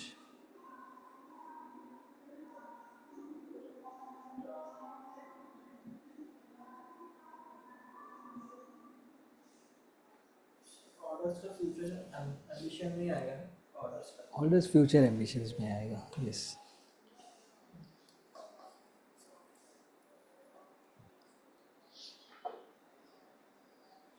एक और चीज़ है, हमने जो बात किया एक पॉजिटिव है फार्मा में, CDMO, contract development and manufacturing, ये थोड़ा पिक हो रहा है तो it is a positive thing. इसके वजह से मार्जिन एक्सपेंशन हो सकता है, भले सेल नहीं बढ़ने दो लेकिन प्रॉफिटेबिलिटी बढ़ सकता है। जो चीज़ मैं 100 में बेच रहा हूँ, जस्ट बिकॉज उसका डिमांड ज़्यादा हो गया तो मैं उसको 120 में बेच सकता हूँ। प्लांट मशीनरी कैपेसिटी नहीं एक्सपेंड करूँगा, फिर भी ज़्यादा पैसे में बेच के रेवेन्यू बढ़ा सकता हूँ। ठीक है, उसको बोलते हैं मार्जिन एक्सपेंशन। तो वो पॉजिटिव हो रहा है। Margin expansion in form of what? EBITDA. EBITDA बढ़ने की बात चल रही है ना, तो वहाँ पे ट्रांसलेट होके उसमें देख सकते हैं। ठीक है, तो मोर और लेस डेट के अलावा कुछ नेगेटिव नहीं लगा, बट डेट की positive side, debt to equity अभी भी लो है, तो स्कोप है, राइट। कुछ नेगेटिव नहीं पूछा हमने उसको, एक बार नेगेटिव भी पूछ लेते हैं कुछ।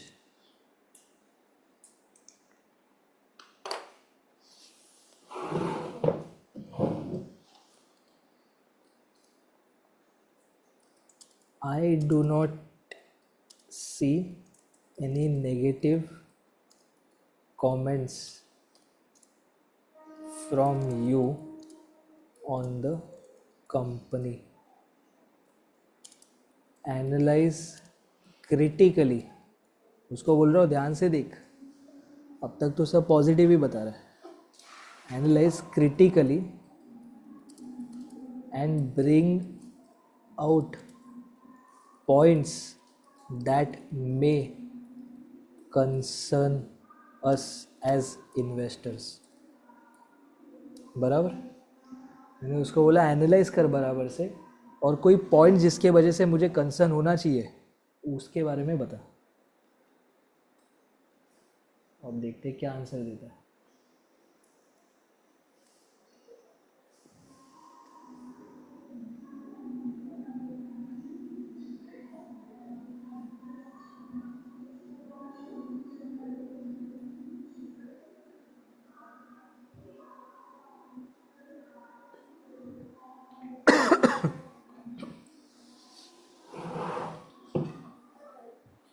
नेगेटिव भी दिया उसने।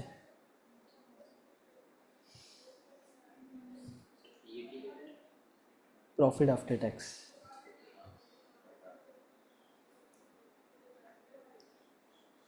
प्रॉफिटेबिलिटी में घाटा आया है।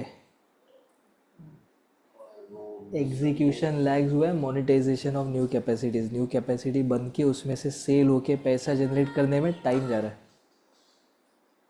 यस, बीपीएस के last minute basis points, basis points 0.20, sorry 200 basis point मतलब 2%, डिवाइड बाय 100 करते हैं उसको। 2% से कम हुआ है नेट मार्जिन लास्ट ईयर से। बेसिस पॉइंट्स नॉर्मली हम लोग यूज़ करते हैं क्योंकि थोड़ा फ्लेक्सिबिलिटी मिलता है। एजुकेशन में होगा ना, कौन सा तो एक सीडीओ स्टार्टिंग में, CDMO उसी के लिए प्रॉफिट कम हुआ रिसर्चिंग में नहीं, CDMO में बड़ा है मार्जिन्स, हावेवर कैपेसिटी अभी उसमें चालू कर रहे हैं, थोड़ा अभी कैपेसिटी एक्सपेंशन हो रहा है। ठीक है, तो कॉस्ट प्रेशर्स है, मतलब कॉस्ट प्रेशर्स का मतलब क्या है, मेरे को जो माल मिल रहा है वो महंगा मिल रहा है, प्राइस मेरा ज़्यादा नहीं कर पा रहा हूँ क्योंकि उतना डिमांड नहीं है, राइट। तो उसके वजह से मार्जिन्स में कटौती आई है। जो कॉस्ट में मैं ले सकता हूँ चीज़ को, वो कॉस्ट में नहीं ले पा रहा हूँ, मेरे को सामने से जो माल मिल रहा है वो महंगे में मिल रहा है। साथ में मैं सामने बेचने जा रहा हूँ तो मेरे को सेल करते टाइम उतना पैसा नहीं आ रहा है क्योंकि सामने वाला बोलता है नहीं डिमांड ही नहीं है, जा, बोलता है कम में ले लो कैपेसिटी पड़ा है मेरा, ले लो। ठीक है, MM का क्या है? किधर? ये 47,727 MM मिलियन। मिलियन है क्या? इसमें एक डिजिट के आगे डेसिमल लगा दो, वो करोड़ हो गया, 4,772 करोड़।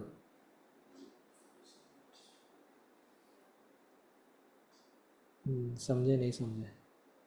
बताता हूँ, चलो। ये चीज़ समझा, तो रेवेन्यू, एबिटा, प्रॉफिटेबिलिटी मार खा रहा है, ठीक है, वो नेगेटिव है। एक्सपेंशन होगा, सेल होगा, अच्छी बात है, नो डाउट। बट अभी के टाइम में मैं ये देखूंगा कि भाई मेरा अभी के टाइम में एक्सपेंशन करूंगा तो बेचूंगा क्या उसको मैं? समझ रहे हो बात को? अभी के प्रोडक्शन कैपेसिटी में मेरे को सप्लाई साइड में प्रेशर आ रहा है, सेल में प्रेशर आ रहा है, मेरा मार्जिन वीक, प्राइसिंग पावर है। अगर मैं माल ज़्यादा बना दूँ तो क्या ही मेरे पास मार्जिन स्ट्रेंथ रहेगा पावर करने का, प्राइसिंग करने का।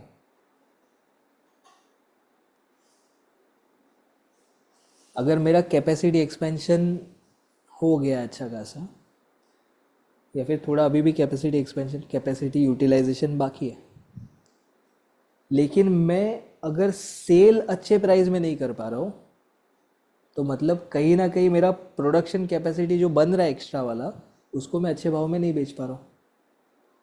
अगर मैंने कैपेसिटी एक्सपेंड कर दिया तो सप्लाई भी बढ़ेगा, सप्लाई बढ़ेगा तो शायद जो प्राइसिंग मिल रहा है, शायद उतने लेवल का प्राइसिंग जो मैं एक्सपेक्ट कर रहा हूँ वो ना मिले। तो मैं कैपेसिटी एक्सपेंड करके करूँ क्या? कम हो जाएगा। तो देयर इज़ अ चांस कि कंपनी स्केल बिजनेस में काम करने की कोशिश कर रही है, जिसके वजह से थोड़ा सा प्रॉफिट कमाएगा, लेकिन स्केल में करेगा तो बच जाएगा। हावेवर स्पेशलिटी केमिकल है, याद रखो, स्पेशलिटी केमिकल का डिमांड वैसे भी उतना नहीं है जितना बल्क केमिकल्स का, right? Bulk chemicals versus speciality chemicals. तो बल्क के कंपैरिजन में स्पेशलिटी में उतना डिमांड नहीं है, तो कैपेसिटी एक्सपेंड भी करूँ तो सेल क्या ही करूँगा।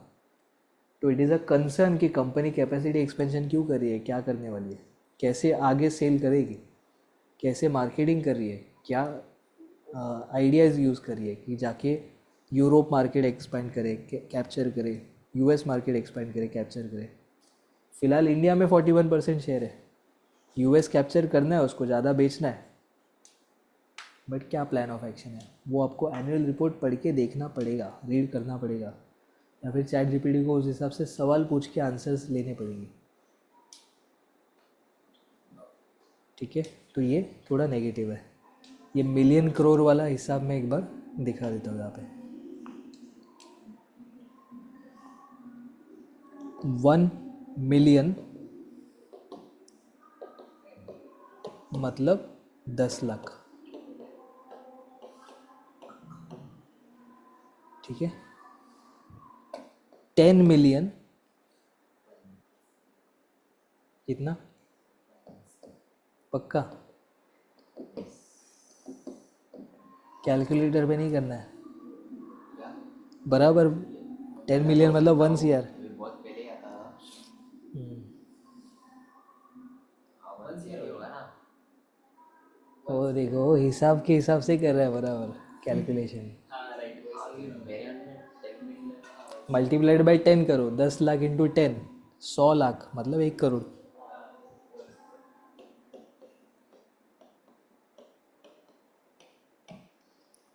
ठीक है?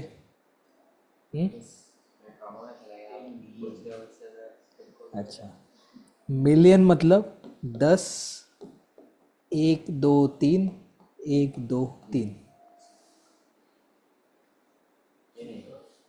कॉमा, मिलियन यूएस टर्म है, कॉमा इधर शिफ्ट किया है, 1 करोड़ ही है। इधर 3 3 जीरोज लिए, इधर हम लोग का फॉर्मेट में 3 2 2 ऐसे करते हैं, समझ रहे हो? और फिर ये 1, यूएस में नॉर्मली मिलियंस के हिसाब से बात करते हैं, तो वो मिलियंस में वैसे रखा। नंबर ऑफ ज़ीरो काउंट करो, 6 + 1 7, 6 + 1 7, 4 + 3 7, ठीक है? समझ रहे हो? तो अगर मिलियन से रुपीज़ में या फिर नॉर्मल में कन्वर्ट करना है करोर्स में, तो 1 ज़ीरो हटा दो, एक ज़ीरो हटा दो, तो मिलियन से हम लोग नॉर्मल टर्म्स में आ जाएंगे। ठीक है, in short 10 million is nothing but 1 CR। 100 million is nothing but 10 CR। 1000 million is nothing but 100 crore. ठीक है, इसको हम लोग लास्ट वाले को लिख लेते हैं। 1000 million, 1 2 3 1 2 3 is equal to 100 crore लिख लेते हैं अभी। ज़ीरोस काउंट कर लो, 4 3 7 6 और 1 7। 100 कॉमन है ना, 100 को छोड़ दो, 6 + 1 7, 4 3 7 बराबर। तो इन शॉर्ट एक को यहाँ पे घटा दो, करोड़ में आ जाएगा वो। ओके, 1 बिलियन का 1 बिलियन में 9 ज़ीरो आएगा। ये 1000 मिलियन मतलब 1 बिलियन है।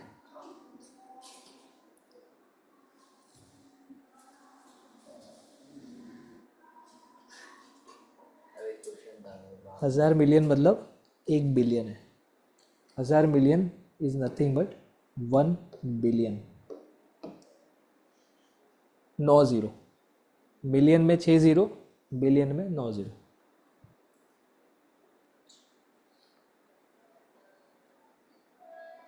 100 CR है ना सर? हाँ मेरा 100 CR 100 CR नहीं इसके नहीं। इससे रिलेटेड नहीं है। गूगल अच्छा, क्या है पूछो। कुछ नहीं। अरे सर अभी मैं 15 लीटर भर के आ रहा हूँ ना, 15 टैंकर के आ रहा हूँ ना, तो वैसे ही रफली सोच रहा हूँ कि कितना किलो आया होगा। तो ऐसे कितना litre 15 litre in terms of KG में वैसे एक आइडिया कर रहा हूँ, तो मैं ऐसा कुछ कैलकुलेशन नहीं करता, मुझे गूगल करना है। कितना मिलियन दिया उसको? ना कितना मिलियन मिलियन? थोड़ी दिया, पॉइंट में बनना पड़ेगा ऐसा तो आपको। अच्छा, कोई मैं इंडोनेशिया में गया था, हाँ उधर मिलियंस में बात करते हैं। इंडोनेशियन रुपी बहुत सस्ता है। कितना सर? तभी मैं गया था तो 1300 रुपया इंडोनेशियन, मतलब 1 रुपया इंडिया का। 1 रुपया इंडिया नहीं का? सॉरी, डॉलर टर्म में था। एक मिनट, मेरे को कन्फ्यूज़ हो गया। 300 रुपया उधर का, अपने इधर का 1 रुपया, ऐसा कुछ था। बट सर बॉटल भी उतने का ही आएगा ना, मेरा 20 रुपए का उसका ऐसा कुछ। हाँ हाँ, प्राइसिंग वाइज सेम है, हाँ बट मैं जब टैक्सी वाले को पैसा देता था तो 3 3 लाख रुपया देता था। तो वो बोलता था बाप रे बहुत महंगा पड़ रहा है। हम लोग कन्वर्ट करते हैं ना उसको, बट देते टाइम ऐसे लगता था एटीएम से निकाल रहा हूँ। 10 लाख रुपया एटीएम से एक टाइम निकाला, वो 2 दिन 1 दिन में ख़त्म हो गया। बोला 1 लाख 10 लाख रुपया जा रहा है। फिर कुछ कुछ लाख रुपए, 1 आध लाख रुपया बचा था, इंडोनेशियन रुपये का 1 आध लाख रुपया बचा था। तो कन्वर्जन के लिए आया, मैं उसको दिया, बोलता पागल है कैसा, नहीं कन्वर्ट हो सकता है। कितना हो सकता है सर? बहुत कम है ना वो। 500 1 lakh Indonesian rupees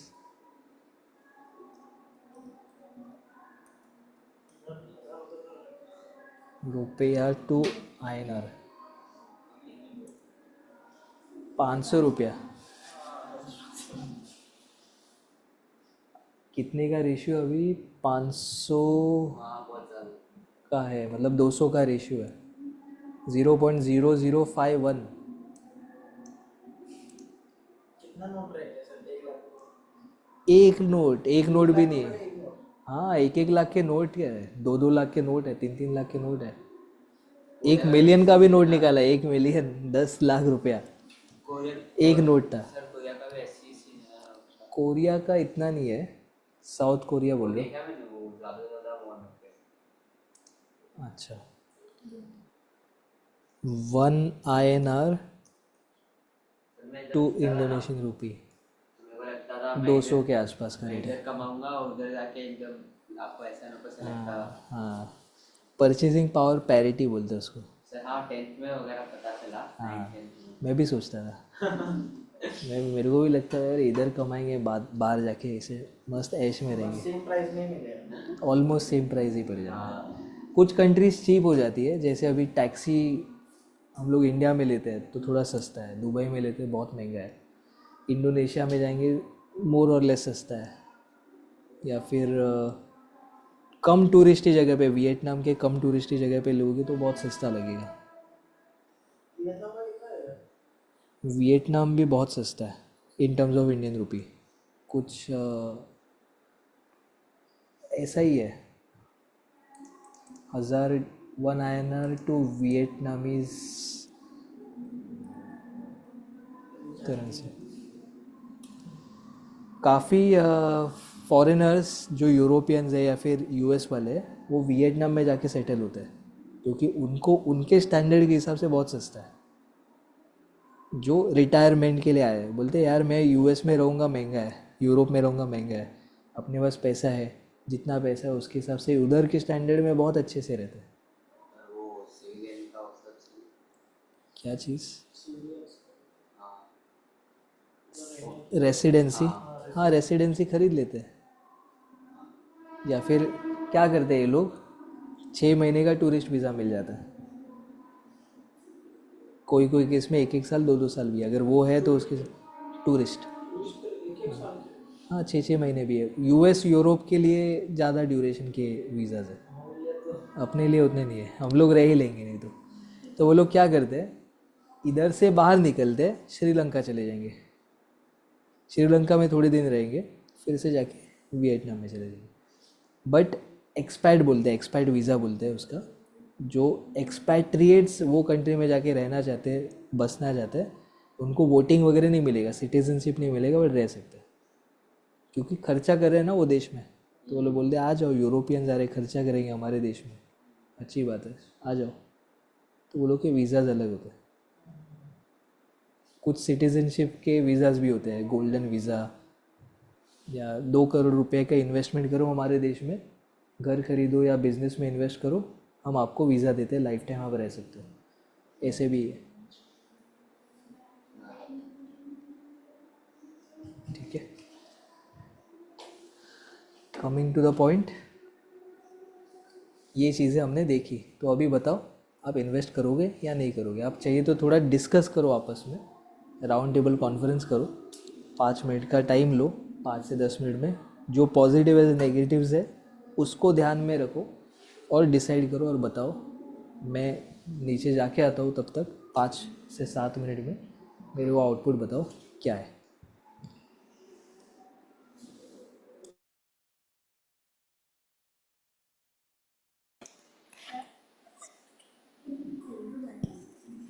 by two cell,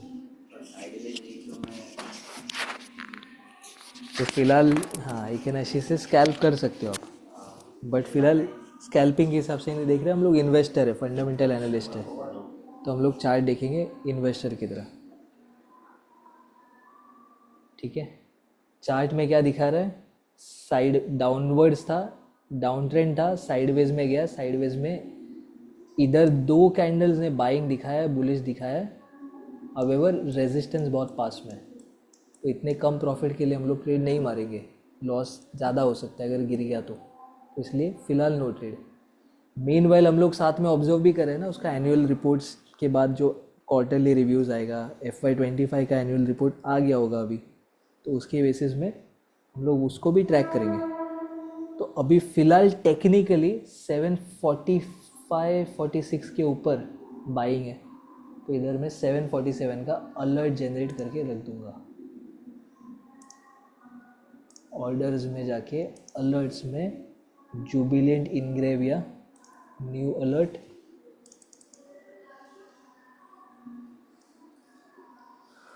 stock if last price of jubilant ingravia crosses is greater than or equal to 747, किधर गया 747 बराबर, इज ग्रेटर देन और इक्वल टू 747, तो मेरे को अलर्ट दे देना जब जाएगा तो अलर्ट देगा, जब नहीं जाएगा तब तक बैठा रहेगा, राइट। ट्रैक नहीं करते बैठना पड़ेगा ना टेक्निकली, अभी अलर्ट बजेगा तो पता चलेगा, नोटिफिकेशन आ जाएगा। अच्छा ग्रो में नहीं है, लो में नहीं है, ग्रेटर ग्रो में ग्रो में नहीं है, होगा सब में होगा, सर नहीं मेरा तो नहीं कहीं तो होगा, देखो उसको ध्यान से, नहीं होगा तो बताओ फिर देखें। प्राइस आगे पीछे भी हो सकता है ना, दूसरा ऐप वो में चार्ट में अलर्ट था। मैं देख रहा कि 719 इधर है। 719 का प्राइस, उधर तो 770। Jubilant Ingrevia 1 day BSc NSC 717.60 है। यहाँ पे विद कंसीडर नहीं नहीं, ये क्लोजिंग बेसिस का ही प्राइस है ना, क्लोजिंग बेसिस का। ओके 717 दिख रहा है। नहीं सेम ही होना लास्ट चाहिए, टाइम कुछ ट्रेडिंग व्यू का डिले चलता है बट क्लोजिंग प्राइस तो सेम ही आना चाहिए। मनी कंट्रोल कौन से ऐप पे देख रहे हो आप?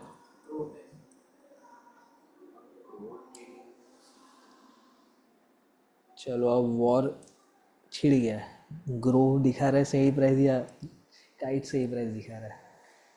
जुबिलियंट इनग्रेविया, ठीक है, बट इससे better safer more reliable data अपने को NSE दिखाएगा, ठीक है। तो मैं NSE पे डायरेक्ट सर्च करता हूँ, NSEindia.com, ये मोस्ट रिलायबल है। करेक्ट रहे। करेक्ट होना ही है, नहीं तो एक्सचेंज का क्या काम है, ठीक है। जुबिलियंट इनग्रेविया, जुबिलियंट इनग्रेविया, जुबिलियंट स्पेलिंग तो सही है, जुबिलियंट है, ओके, जुबी नहीं है, जुबिलियंट, जुबिलियंट इनग्रेविया।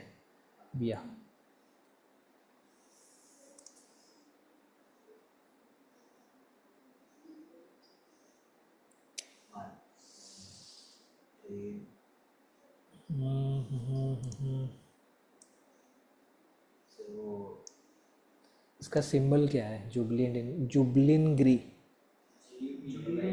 जुबलिन ग्रिया, जुबलिन ग्रिया, जुबलिन ग्रिया। चलो आ गया आ गया आ गया आ गया आ गया 719.90, वो बराबर है, इसका गड़बड़ है।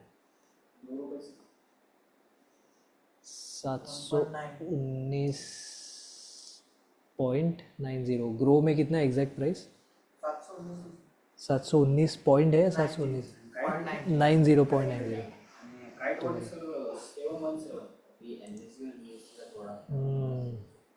नहीं ये तो NSE का ही भाव है ना,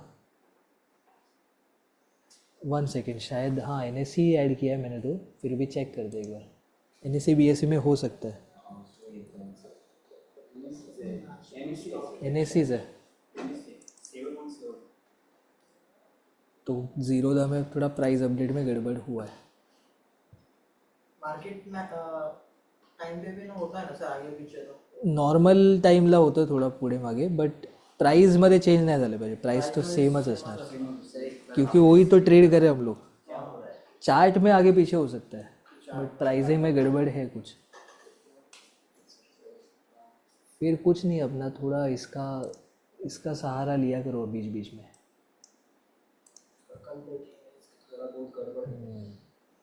नहीं होता है नॉर्मली प्राइस, क्योंकि क्लोजिंग प्राइस तो एग्जैक्ट देना ही है, क्योंकि फीड भी NSE से उठाना है उसको। हावेवर ठीक है, इतना साल में टेक्निकल में कुछ इशू है, होता है, काफ़ी बार होता है, ट्रेडर्स में कुछ बहुत गड़बड़ होता है, ट्रेडर्स को तो बहुत मुश्किल फेस करना पड़ता है कभी कभी। मेरे साथ हुआ था अभी कल परसों की बात है, ट्रेड कर रहा हूँ और प्राइस ही अपडेट नहीं हुआ, थोड़ा स्कैल्प करते टाइम होता है, वो मिस हो जाता है price.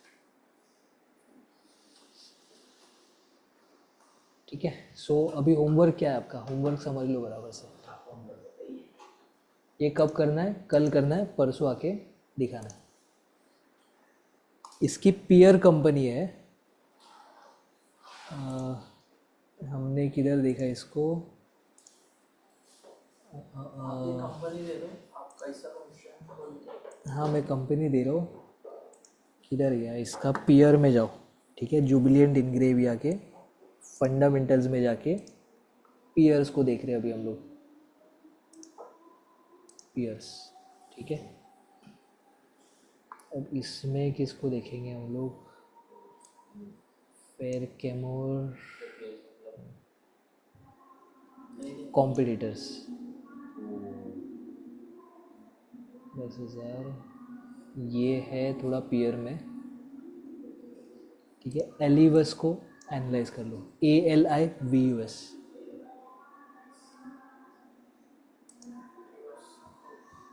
Life silence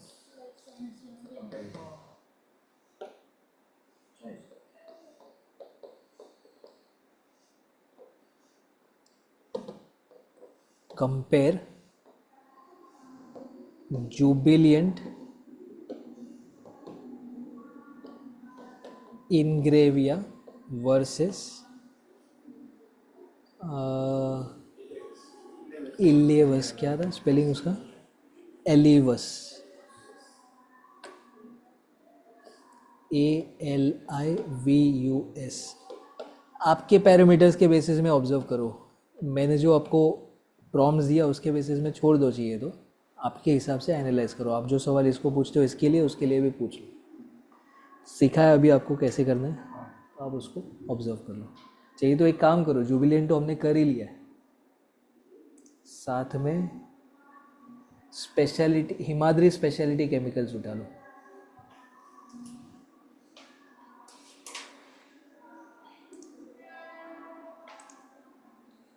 Himadri HSCL, Himadri speciality chemicals, HSCL, ठीक है। साइज मोर और लेस सेम रेंज में है, थोड़ा सा बड़ा है उससे। HSCL को एनालाइज करो, ठीक है। जुबिलेंट इनग्रेविया कर लिया है, एलिवस कर लो, और HSCL जिसका भाव है 440।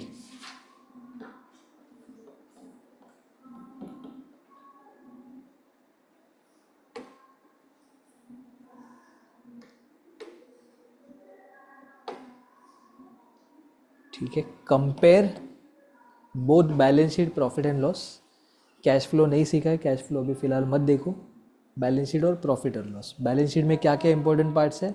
डेट कम है ज़्यादा है, असेट्स बढ़ रहे कम हो रहे, प्रॉफिट में सेल्स बढ़ रहा है कम हो रहा है, नेट प्रॉफिट कम हो रहा है बढ़ रहा है, एबिटा लेवल में क्या चल रहा है वो देख रहे हैं, ठीक है। ये की पॉइंट्स है, उसके लिए पूछो, उसको पूछ के आंसर्स निकालो।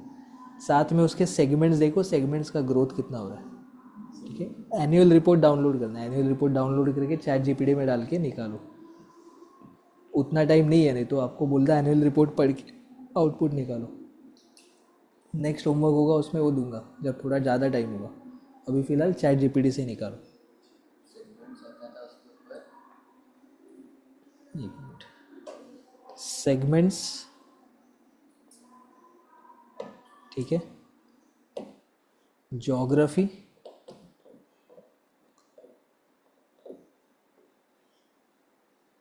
ठीक है, सेल्स, सेल्स या फिर रेवेन्यू बोल लो उसको, एबिटा,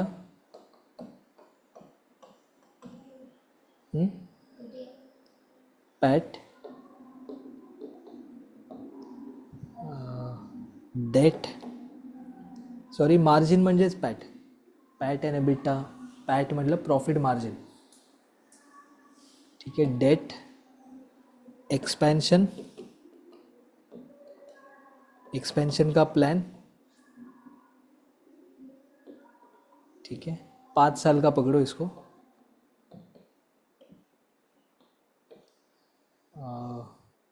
डेट, एबिटा,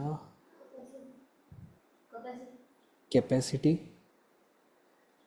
ठीक है, कैपेसिटी एक्सपेंशन के अंदर ही पकड़ो उसको, उसको साथ में एनालाइज कर लो, capacity property plant and equipment का और अदरवाइज भी। गवर्नमेंट पॉलिसी सॉरी, कैपेसिटी का ले लो एक और, कैपेसिटी अलग से देखो इसका, कैपेक्स, ठीक है, कैपेक्स बोल लो या फिर CWIP,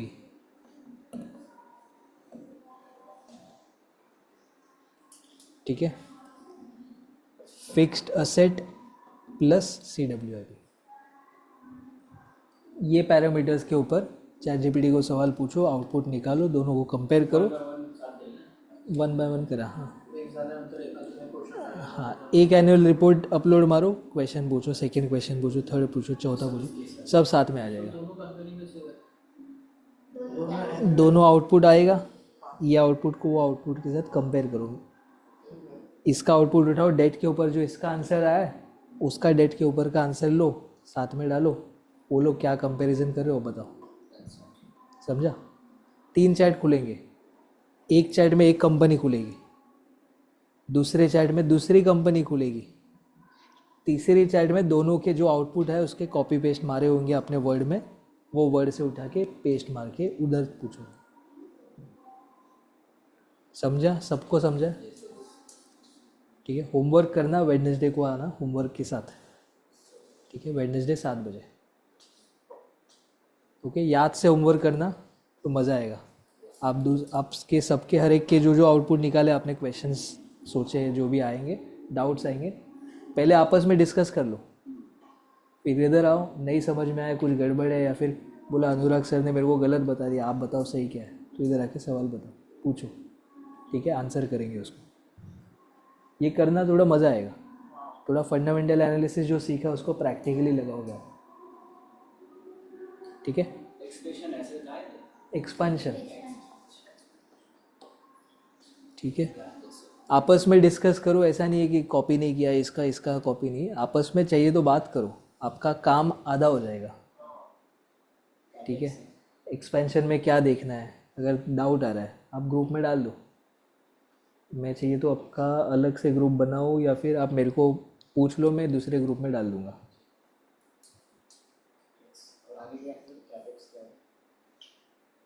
CWIP, capital work in progress fixed asset, CWIP, fixed asset and capital work in progress. अभी वीडियो भी डाल रहा है। हाँ, ये वीडियो भी डाल दो, ठीक है। सो ये आपका होमवर्क है, याद से करना, वेरी वेरी इम्पोर्टेंट। ये शॉर्टकट में अभी फ़िलहाल होमवर्क आपका। नेक्स्ट वाला प्रोजेक्ट दूंगा आपको, उसका technical plus fundamental, as if आपके पास पैसा है उसको इन्वेस्ट करना है, आप करोगे नहीं करोगे ये पूरा डिटेल में होगा, राइट। जो बेस्ट प्रेजेंट करेगा उसको मेरे तरफ से एक गिफ्ट आने वाला है, ठीक है। ये वाला नहीं, मेन वाला, मेन वाला, वेडनेसडे के बाद ना। हाँ बाद वाला, अभी नहीं, हाँ मेन वाला, हाँ, ठीक है।